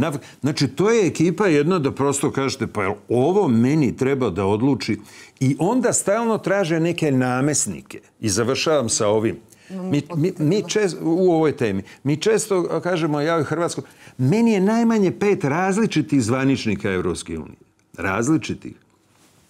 Govorilo otprilike na ovu temu. Pa što ne uzmete Hrvate? Oni su primljeni, oni znaju, imate zajednički jezik, zajedničku istoriju, zajedničko sve. Uzmite njihove eksperte, koristite to njihovo znanje, mi ćemo ih platiti, evo dovedite u svako ministarstvo po 2, 3, 4 da vam pomognu. Milosrdni anđeo. Kako da ne? I kroz tu poruku Evropske unije se prelama ono što vi danas smatrate nekim prevelikim teorijama zavere. Ne, njima je normalno da odavde ljudi koji su za tu priču da komesari, koja je reč u Evropskoj uniji, komesari, da komesari nije birao nikakav narod, to su između sebe ekipica, grupašenje, koterija, hvala na reči, postavlja između sebe i smenjuje. Danas je bila za pravdu, onda je bila za ekologiju, ne znam zašto je sad, neću da imenujem, poznajem je dobro, lično i tako dalje, recimo komesarka X. Ili kad smo mi došli 12. na vlast i otišli u Evropsku uniju, do tada nije postojao ni jedan jedini pravnik koji je bio komesar za pravosuđe. Sećam se da sam to, šta je bre, ovo, sam malo profesionalno deformiran, smatram da treba da bude ono merit. A evropske demokratije? Gospodine Backoviću, kada pričamo o problemima koji traju trenutno u Srbiji, u dobroj meri narod je, Bogu hvala, i primetio i shvatio što se dešava. Međutim, ono što jeste upitno, zašto im je nekima trebalo, ljudima iz običnog, što se kaže običan svet, zašto im je bilo potrebno toliko vremena. Volela bih da samo kratko, pre nego što i pitam gospodina Kojičića, koja je najopasnija reč u Srbiji, zbog čega? I da li upravo ukoliko to obrazložimo sada široj javnosti, možemo da doprinesemo da ljudi malo šire otvore svoje oči, da malo bolje čuju i da možda ono mnogo važnije, upravo te teorije zavere koje nisu nikakve teorije, kako da naučimo ljude da čitaju između redova. Ali recite mi najopasniju reč, molim vas, to mi je važno. Po mom skromnom mišljenju, jer sam dugo živeo van Srbije, pa kad sam se vratio, tražio sam ovo ipak zanovljeno je na neki način i zemlji i Srbiji, svemu tu reč. Za mene ta reč je reč površnost. Reč površnost. Ja sam imao 12 saradnika, jer sam se trudio da u ministarstvu, jer sam se trudio da te pare od Evropske unije uvek ukanališem u korist našu. Najveći broj isfinansiranih zgrada, isfinansiranih kompjutera. Kod mene nisu mogli da daju mnogo para na projekte da će da plaćaju MVO, nego ako da toliko za ovo, mora da za zgradu ovoliko, inače ne treba ništa. I tako dalje. I ja sad pitam tih mojih vrhunskih to, koja je, kako se to zove, suprotna reč od površnost? Temeljnost. Bravo. Međutim, to mi niko nije znao reći dočim nije došao baš iz Hrvatske slučajno jedan kolega i ja ga pitam, jel ti znaš da kažeš, kaže temeljitost kod nas, a kod vas temeljnost. Znači koliko je najgora reč površnost, toliko je reč temeljnost najpotrebnija, a reč temeljnost podrazumeva ono, opet, pohvala, imam ja i kritika, ali pohvala velika Aleksandru Vučiću. Međutim, kad Kano govori rad, usavršavanje, rad, negodišnji odmor, zašto to priča? Pa tebi treba da ako su kola išla nizastrano, koliko su išla kod nas u smislu obrnuto od rad, temeljnosti, sve, koliko ti treba da izvučeš samo na nulu da bi krenuo dalje. I kada nešto analiziramo, valjda nisam otišao, poleteo previše. Nisi, ja bi te zaustavila. Ako se nešto može analizirati od 1 do 100, da bi se to onda rešilo, mi često imamo taj problem da mi analiziramo od 1 do 3, 4, a treba do 94, da bi onda mogli da nađemo rešenje. Znači, postepenost, temeljnost, rad, kad to prevedemo na pravosuđe. Kad ste zadnji put sedeli i družili se, ja sam puno sa pravosudnim organima, da se pričalo o predmetima. Kad ste posljednji put čuli da se pričaju o predmetima, ja sam bio, ni mnogi me i ne vole zbog toga. Kažem, daj bre više, dosta politike, dosta svega. Pričajte o predmetima. Nemoj, baš ne treba ni o predmetima da pričaju. Ne pojedinačnim, nego podala iskustva u nekom smislu. A misliš stručno? Tako je, radite s predmetima. Volite predmete, onda već kažu bezobrazanci. Pa volite te predmete koje radite. Izvinjavam se. Nisam ja primetila da tebe u pravosuđu ne vole. Pa sad, kako ko, ajde, nećemo da... Dobro, to je sad gotovo ženska ekipa. Individualna stvar. Znači, eto. Pomenuli ste tu reč površnost i ne mogu vas da ne pitam, pre svega zbog vaše struke.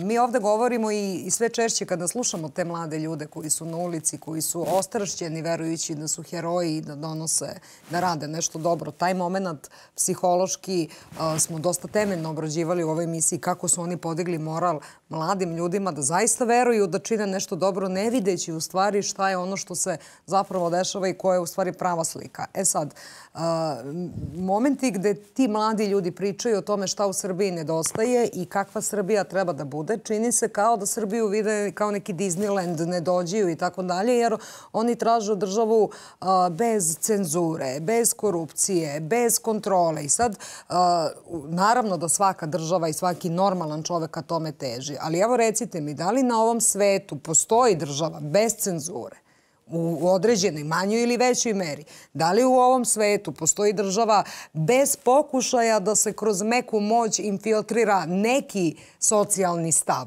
Da li postoji država u kojoj se demokratija primenjuje, ona izvorna demokratija koja je nekada za narod bila dobra, a danas se pokazala kao loše državno uređenje za Srbiju, upravo zbog svega ovoga. Dakle, koja je to država pandam onome što blokaderi žele da donesu u Srbiju i u kojoj meri je to bajkovit i upravo površan pristup čitavoj toj priči? Jer oni polaze od toga da su svi ljudi dobri, da niko ne posjeduje iskvarenost, da su svi pošteni i što naravno treba da bude, ali ajde da budemo realni i da pričamo o tome da li je sve to što oni hoće zaista moguće i da li igde to postoji u stvari.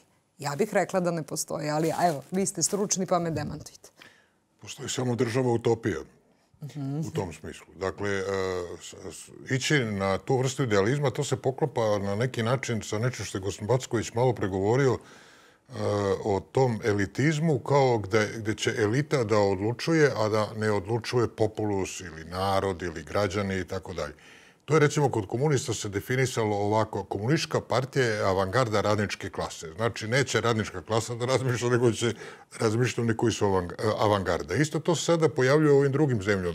Tako da, ja, recimo, na primjer, meni je kao mlađem čoveku imponovalo da bih pokazao kako sam ja autentičan, svoj čovek, ono desnica pa desnica. Danas ne mislim tako. Danas mislim u suštini da samo postoje ljudi koji misle svojom glavom, autonomno, suvereno, koji prepoznaju da je njihov identitet najvećim delom u stvari posledica toga što su pripadnici jednog naroda, što imaju jednu kulturu, jednu etiku, jednu mitologiju, jedno nasleđe, govore jednim jezikom. Tako da, recimo, kad je bio ovaj vaš prikaz oko desnice, ja nekako ne bih voleo to da okružim kroz pojam desnice, tu recimo postoji Robert Fico, koji je levica, recimo. Nego se radi o tome, o jednom sasvim... I zamenjale se malo te ideologije, je li to u stvari? To hoću da kažem. Dakle, ne bih ja više uopšte govorio ni o desnici, ni o levici, nego je u suštini došlo do jedne velike podele između onih koji hoće da budu avangarda, gospodari sveta, bez obzira da li su komunisti ili su liberalni demokrate pod navodnicima, ali moramo i mi da budemo precizni. Recimo, ja ću za sebe da kažem uvijek da sam liberal u smislu onog Johna Locke-a, John Stuart Milla, da svaki čovjek ima pravo da kaže šta misli. To John Stuart Mill jako lepo definiše.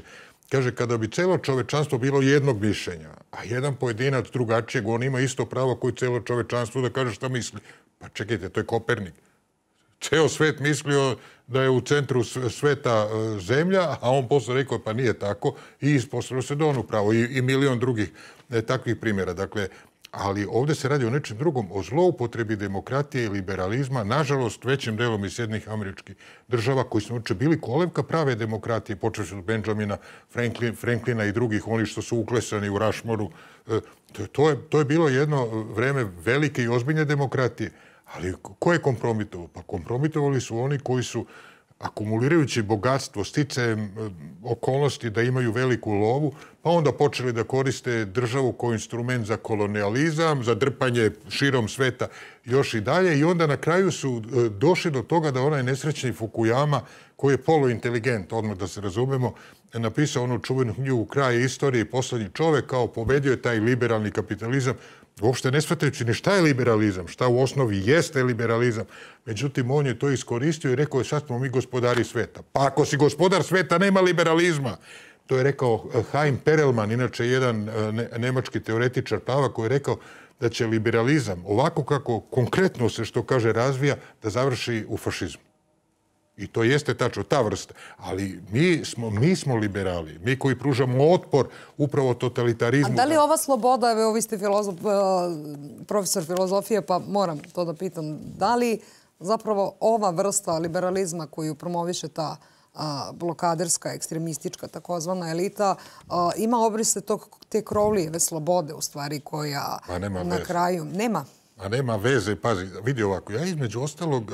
Čekajte, pa oni teže ka apsolutnoj slobodi. Pazi ovako, Ma ne teže uopšte ničemu, oni nemaju nikakve teorijske presude. Ali tako se počekajte, pa tako se ponašaju. Njihovo pravo da blokiraju je veće od mog prava da prođem, što znači da je njihova sloboda... Jel to ima veze s liberalizmom? Pa nema nikakve veze, upravo suprotno. Pazi, jedno od osnovnih načela liberalizma, rećemo na latinskom da bi bilo uverljivije, neminem ledere, nikoga ne povrediti. Oni tuku u Nišu, ubijaju od batina, ubijaju Drida, dekana fakulteta. Novinarke. Je li to liberalizam? Oni odlaze na kuće, to je...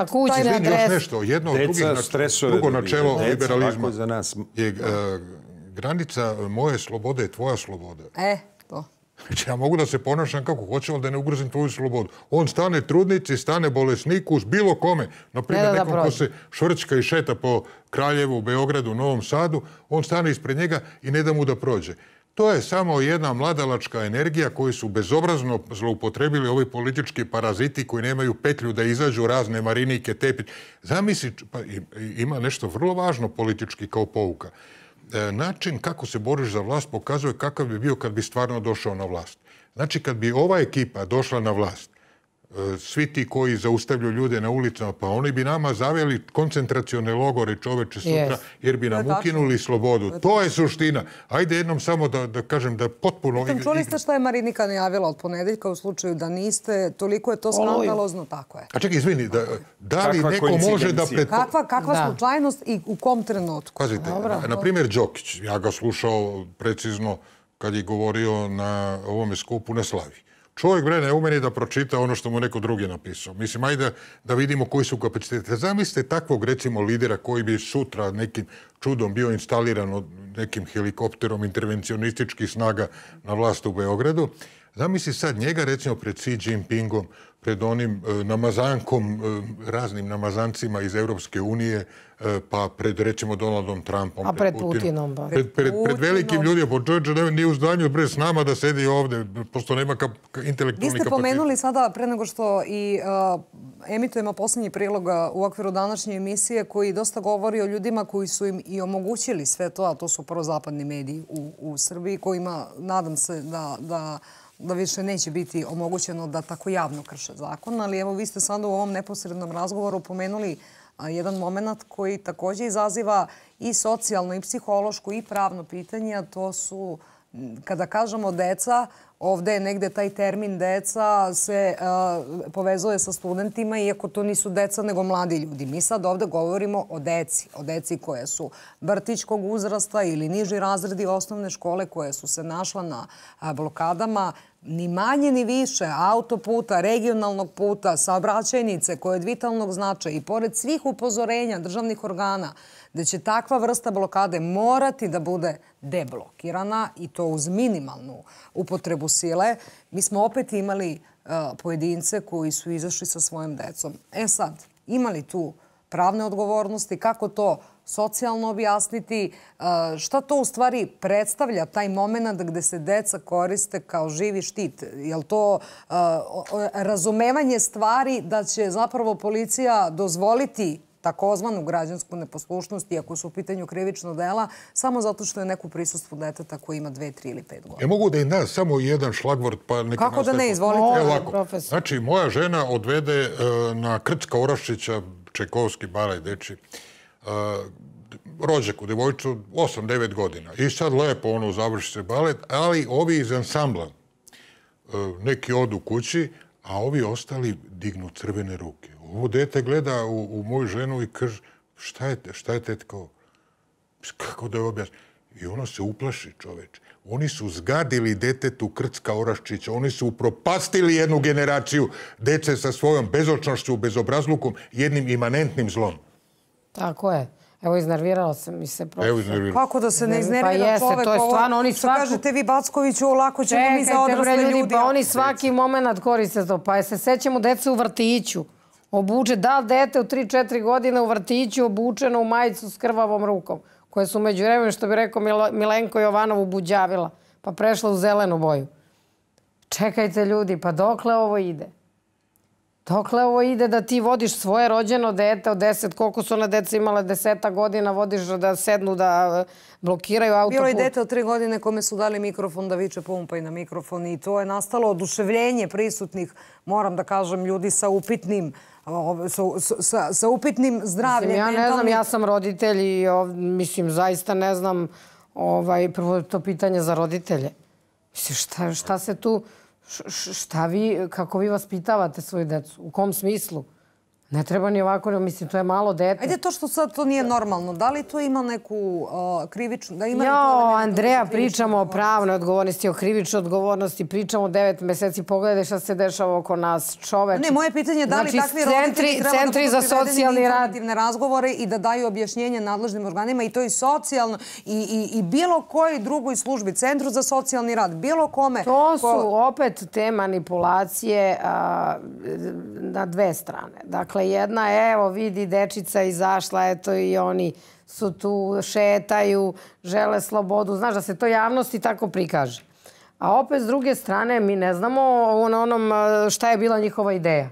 Možda da policija, od policije štita, a možda da, ako policija možda krene jedan korak napred, mislim, pošto su samo kretali jedan korak napred, ništa drugo ljudi nisu primenjivali od onoga što imaju u okviru svojih ovlašćenja, da bude haos opet. Evo, na decu, sada na malu decu, policija napala.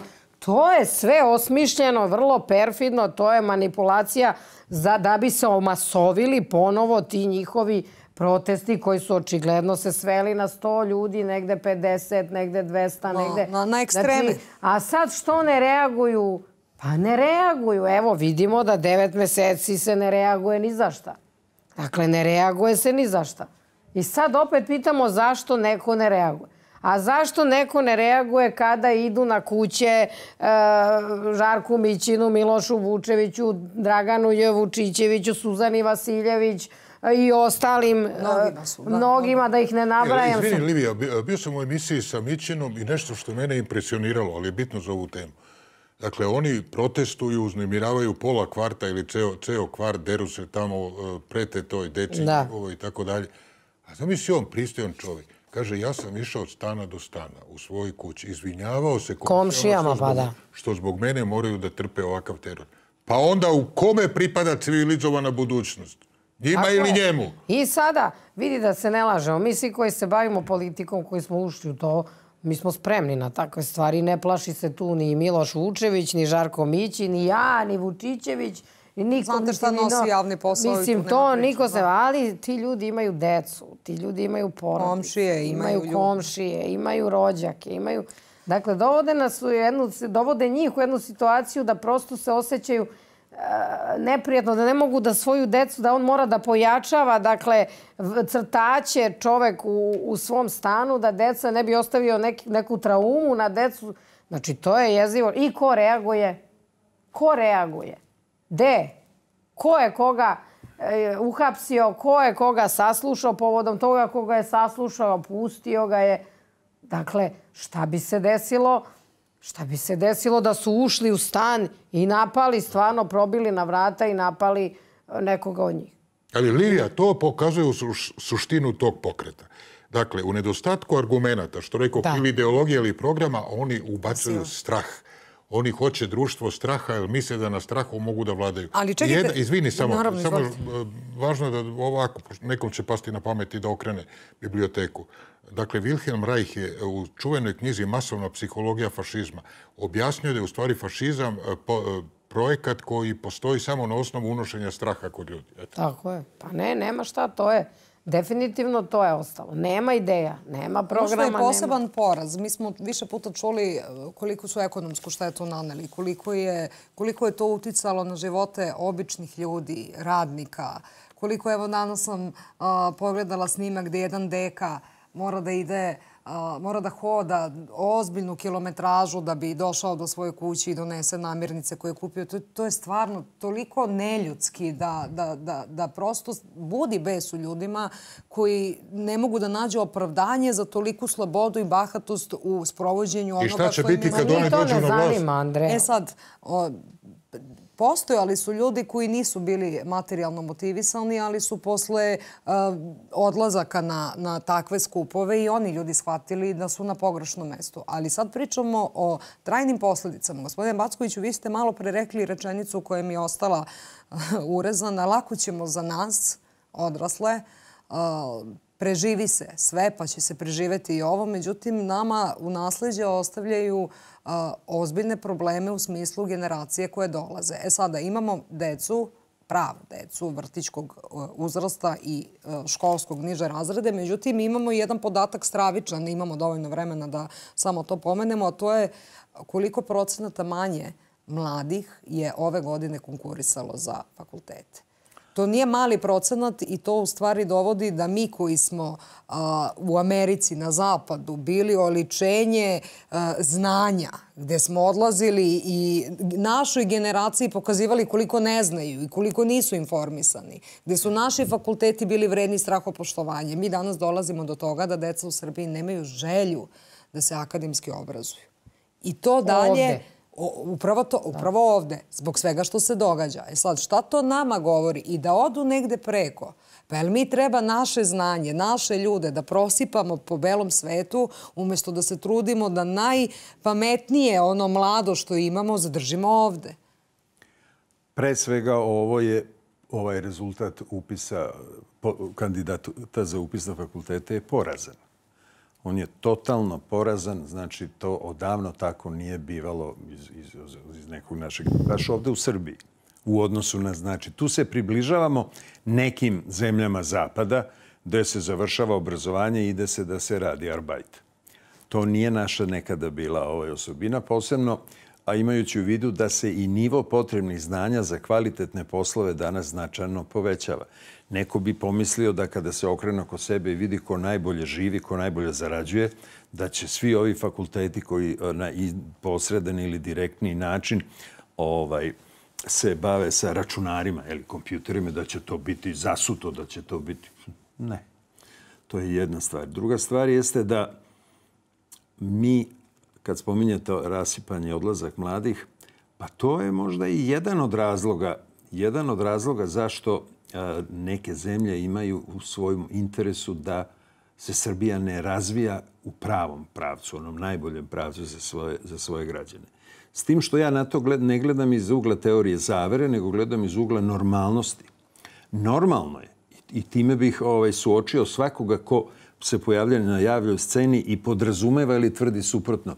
Normalno je da predstavnik jedne druge strane zemlje sve što radi u interesu prvenstveno svoje zemlje. Pa tek onda Srbije. To je normalno. Onda tako ne radi ili ona, onda on ne bi trebao da bude gde je i nije u razvijenim zemljama. Znači, mi možemo da se oslanjamo na neke zemlje i na njihovu dobronamernost samo ako su nam interesi ili isti ili dobro usklađeni. Inače, da se mi oslanjamo kako će nama dobro doneti Šmit i neki drugi Šmitovi, mi onda imamo problem. Problem u svom načinu razmišljanja. U svojoj površnosti. U svojoj površnosti. Ja mogu da dodam nešto kad je bilo reči o rečima. Kada je on rekao koja je, ovo što bi se reklo, problematična reč najviše, kod nas je rekao koja je najviše deficitarni pojam, samopoštovanje. Mi moramo da počnemo sebe, da poštujemo jedan puta ovo što si ti malo pre izvanredno objasnila. Ja sam tad bio klinac, ali sam bivao po zapadu. Mi bili polupismeni za mene moji vršnjaci. Dakle, jednostavno... Evo, pogledajte internacionalne škole po Beogradu, to gradivo je zaista vređenje. Čoveče, još nešto. Verujte mi, to je toliko strašno, a to se uči po zapadnim državama. Naši malograđani bi najpre klekli na kolena, legli pred nekim sa zapada, zato što je zapad. Ja sam posudio s kum tamo 23.4. Znači, ja nisam bio za slobu, nisam komunista, uopšte nema veze sa tim. Bio onaj Vanderbroek dolazi.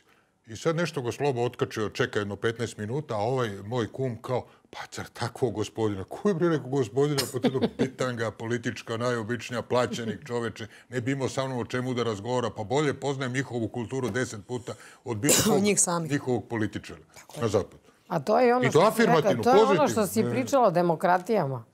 Evo, šta kažu o demokratijama? Šta bi se desilo u Nemačkoj, u Francuskoj, u Britaniji, bilo gde, da su ove blokade i da idu pred kuće funkcionera i da, ne znam, blokiraju autoput. Da li bi to bilo... Koliko vremenski bi to trajalo? Koliko vremenski? U satima. Ne u danima, u satima. Pa videli smo. Stav Zapada prema nama, između ostalog je odlično ste ovo rekli, stav Zapada prema nama je delimično, jer uvek ima, svaka posljedica ima mnoštvo uzroka, jedan od uzroka njihovog stava prema nama je i to naše, vi ste ga nazvali sluge ranjstva. Jer ako sam sebe ne poštuješ, pa onda te ne poštuje ni on. Kažeš, ko šta i tako. Mislim, koliko smo se toga naslušali i nagledali, pa neki put onako kad im malo složite priču, evo i vi, još ako slučajno, eto nekim načinom nas je Bog osudio da je znamo i strani jezik, onda on zine pa kaže, pa nemoj nego je tako, vrat. A o kvalitetu našeg naroda, mi, gastarbajter, ja sam bio, tako jednom okvirnom reču, sve nas obuhvata, 95% našeg naroda kada ode na taj isti zapad, 95%, u rekordnom roku, tamo gde se zaposlio, ili je već šef, ili je predradnik, ili je zauzeo mesto ovo, ili je zauzeo, normalno ima svuda kukulja u žitoli. Mi smo poželjni, traženi, uspešni. Tako je.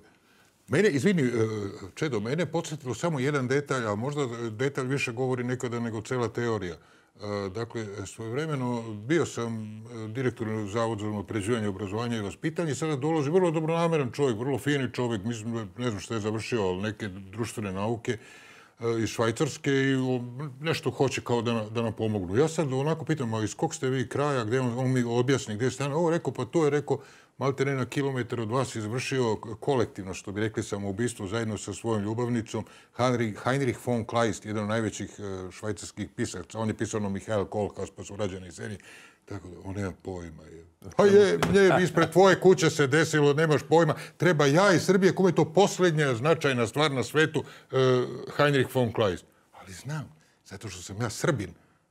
Tako je, zato što se pruža kod nas od osnovne škole, pa preko gimnazije, pa fakulteta. I privatno. A ovo što ste pitali za omladinu, izvini, za fakultete, isto tako, ja koliko pratim, pogledam i jednu televiziju, i drugu, i treću, pa koje to vrednosti propagiraju ta deca, ti mladi, sad pričamo o koji su u blokadama, oni koji su mladi, jer ima ih dosta koji nisu, koje oni to vrednosti propagiraju?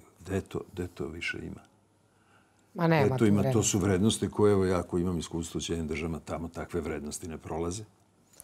Tamo ne prolaze te vrednosti koje mi mislimo da lezi lebe da te jedu. Oni su samo, što bi ja rekla, ti ćeš me dobro razumjeti, sredstvo izvršenja. Moram samo da vas pitam mi smo to objavili, nažalost nemamo vremena da se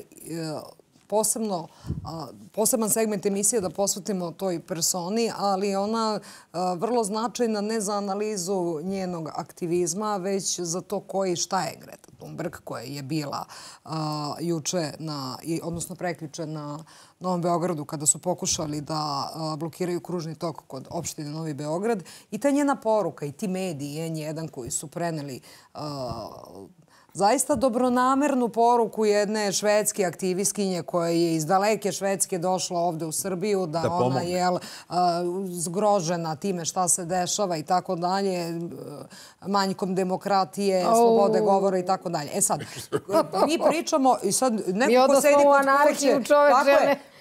Da, i sad neko ko sedi kod kući i gleda zabrinuto televizijski program i sluša tu personu, stiče utisak da je ona, ne znajući ko je, šta je i tako dalje, stiče utisak, eto, došlo neko iz neke uređene države da nama kaže kako to treba da se radi. Međutim, ono što mi znamo treba da podelimo sa ljudima u Srbiji, a upravo da čim je neko iz ekološkog pokreta, automatski treba da znamo da je u pitanju ta ekstremno levičarska priča sa najbolesnijim ideologijama koje se implementiraju i na zapadu i pokušavaju da implementiraju ovdje. I to je žena koja nema u kojoj državi nije vršila aktivizam.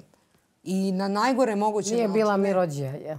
Ali to su stvarno scene gde vi zaista stičete utisak da je to autistična osoba koju policija nema odakle nije iznosila, nema odakle nije izbacivala, fizički pokušavala da je vezivala se. Mislim, to su stvarno neki momenti koji su suprotni nečemu što je zdrav razum. Ta žena je veličana od strane Nove, SN1 i tako dalje i prezentovana široj javnosti u Srbiji kao dobra duša, a u stvari ono što se iza toga krije opet nas vodi do jedne jednačine, a to je strani faktor.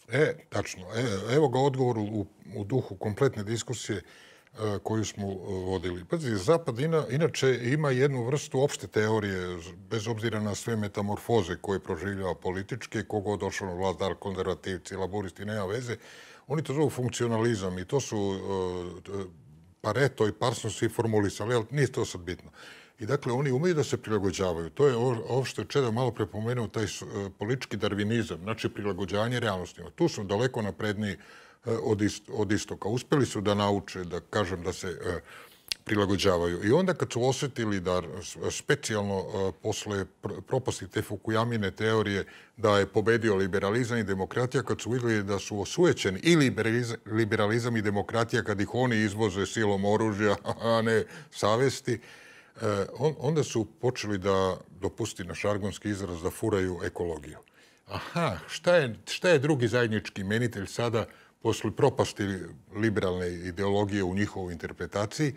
To je upravo zelena agenda. I šta onda biva? Isto to rade što i sa liberalizmom. Da li je Joška Fischer bio glavni ratni aktivista u agresiji na Jugoslaviju? Čovek koji je vodio zelenu stranku, koji je jedan od pionira i šampiona ekološkog pokreta ovde. Dakle, ko ono reče, što kaže, kad čujem ekologija, ja počnem da se hvatam za pištolj.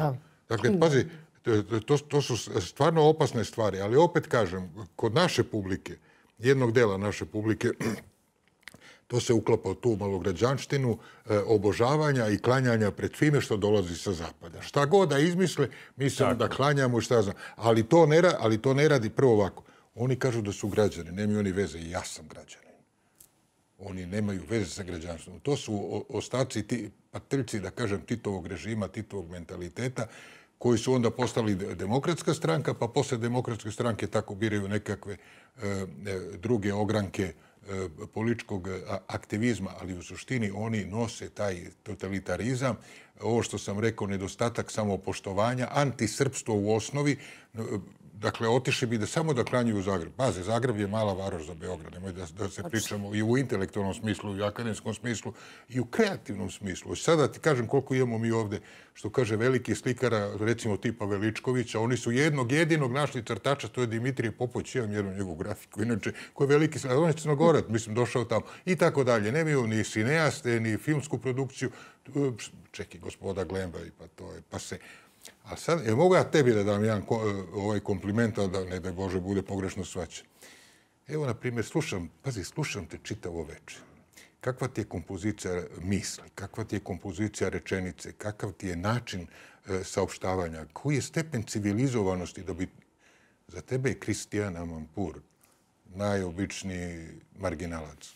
Hvala, gospodine Kojičiću. Hvala na lepim rečima i na stvari na podršci, jer zaista smo i mi, pored svih vas ovde, i tekako pokušavali na najdobronamerniji način da ljudima samo objasnimo što se dešava. Ne da promovišemo bilo čiju politiku, ne da branimo bilo čiju poziciju, već isključivo da branimo interes naroda. Branite državu. Ovo bi na BBC-u moglo da prođe glatko i to kao vrhunska emisija.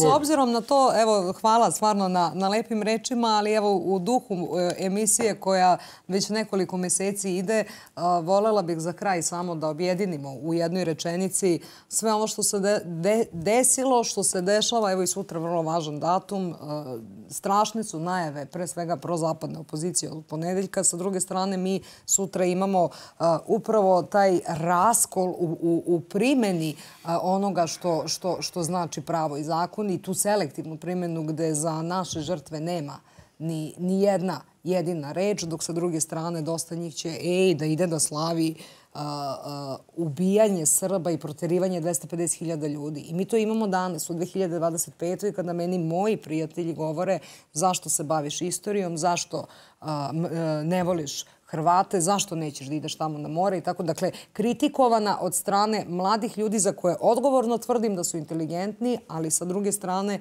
nedovoljno osvešćeni. Njima želim da pošaljemo poruku, tim ljudima koji očigledno još uvijek ih ima ih malo, ali ih ima, da ovo što se danas dešava i ovo što se planira, da je to sve, da je u sve to uključena mnogo ozbiljna ekipa bezbednosnih službi, centara moći i da sa takvim neprijateljem možemo da se borimo samo jedinstvo. Tako je. Upravo to što si rekao, Andreja. Pre svega, moram nekako da se obratim građanima, to je da ne može ni jedna Marinika, ni njeni satrapi, da ih ne navodim pojedinačno, ne mogu ni imena da im izgovorim, ne može da uliva i ne treba da uliva strah kod građana Republike Srbije.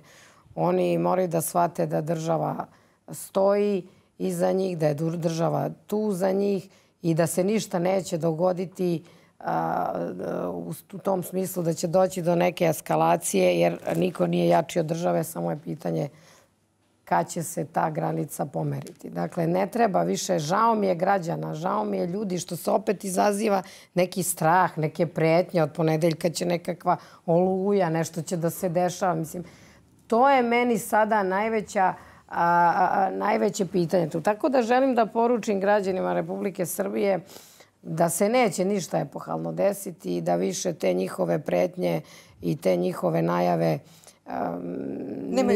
nemaju nikakvu težinu. I da mogu mirno da oni... Tako je, ne veruju ni sami sebi, samo dižu tenziju bez veze po tim društvenim mrežama i po tim huškačkim televizijama koje ne treba ni gledati. Dakle, da će Srbija i dalje biti zemlja koja će propagirati i znači rukovodstvo koje će propagirati mir, stabilnost, sigurnost, ekonomsku sigurnost, da razmišljamo malo i da počnemo u budući da pričamo o tim temama, o tome kako treba promovisati Srbiju, da pričamo o Expo, o nekim lepšim temama. Naravno, sutra će biti obeležavanje postradalih u Oluji, dakle u Sremskim Karlovcima. Mi ćemo svi biti prisutni tamo, da odamo počast i da pozovemo i građane da budu sutra ko je u mogućnosti da bude na obeležavanju, jer i to je počelo da se obeležava tek... Ajde da pokažemo jedinstvo svima onima koji će... Tako je, da pokažemo jedinstvo, jer mi jednu državu imamo, mi smo jedan narod i ne treba nikakav strani faktor da utiče na to da nas razjedini. Apsolutno. Gospodine Backoviću. Ja bi bio malo praktičniji, pridružavam se 100% tome, ali poruka građanima. Znači, može li se išta vrednovati ikako bolje od rezultata? U životu, u našem životu. Molera kad uzimate, zovete da vidite je li negde farbo, kako je ofarbo. Znači, rezultati, pragmatičnost, Amerika. Zarazilo me, dugo sam tamo živ. Rezultati da vidimo gde su. Treba da uzmemo ono što ima dobro. I da li ćemo doći u jednu situaciju da merimo kvalitet bilo čega prema nekakvim rezultatima ili prema lepoj priči i lepim obećanjima. Rezultat. A ako ćemo da sad... Nemaju oni čak ni lepu priču, Čedo. Znači, u čemu mi? Rezultati, ono što jeste, je najbolji dokaz da to jeste. Nemaju oni ni program, ni priču, ni ništa. Pogledajmo... Samo nasilje. Šta su čiji rezultati? U tužilaštvu, u sudstvu. Evo kod ovih tužilaca. Pa gde su im rezultati? Ko su ti ljudi? Pa je li mu to rezultat što je narednog jutra uklonio dokaze? Je li to rezultat rada, pameti njegove stručnosti? Rezultate, dela. Deeds, not words. Rezultati, radnja, a ne tandrkanje. Gospodine Kojičić, u jednoj rečenici samo... Samo sjećam da sam 92. 93. bio nezadovoljan nešto opozicijom, pa napisao jedan tekst koji bi mogo i danas da važi pod nazivom Konkurs za novu opoziciju. Dakle, kao demokratsko društvo... Ovo je odlično. A mi nemamo uopšte ozbiljnu opoziciju koja će kaže, dobro, Vučić, ti si izgradio 500 km puta, a mi ćemo 700. Tako je. I još nešto, ali da budete uverljivi da ćete to uraditi, ne samo da prazna retorika da pričate. Ti si otvorio 400 fabrika, mi ćemo 480 fabrika. Za tvog vremena podignuta je, recimo, prosječna plata 3 puta, a mi ćemo 4 puta. Rakče, ne mogu od svojih džepova, to ne bi ni stiglo na red. Hvala vam najlepše na ovoj emisiji i na ovom razgovoru. Hvala i tebi na pozivu. Hvala i vama, poštovani gledalci, na pažnji, na poverenju. Mi se vidimo sutra, vi ostanite uz Informer.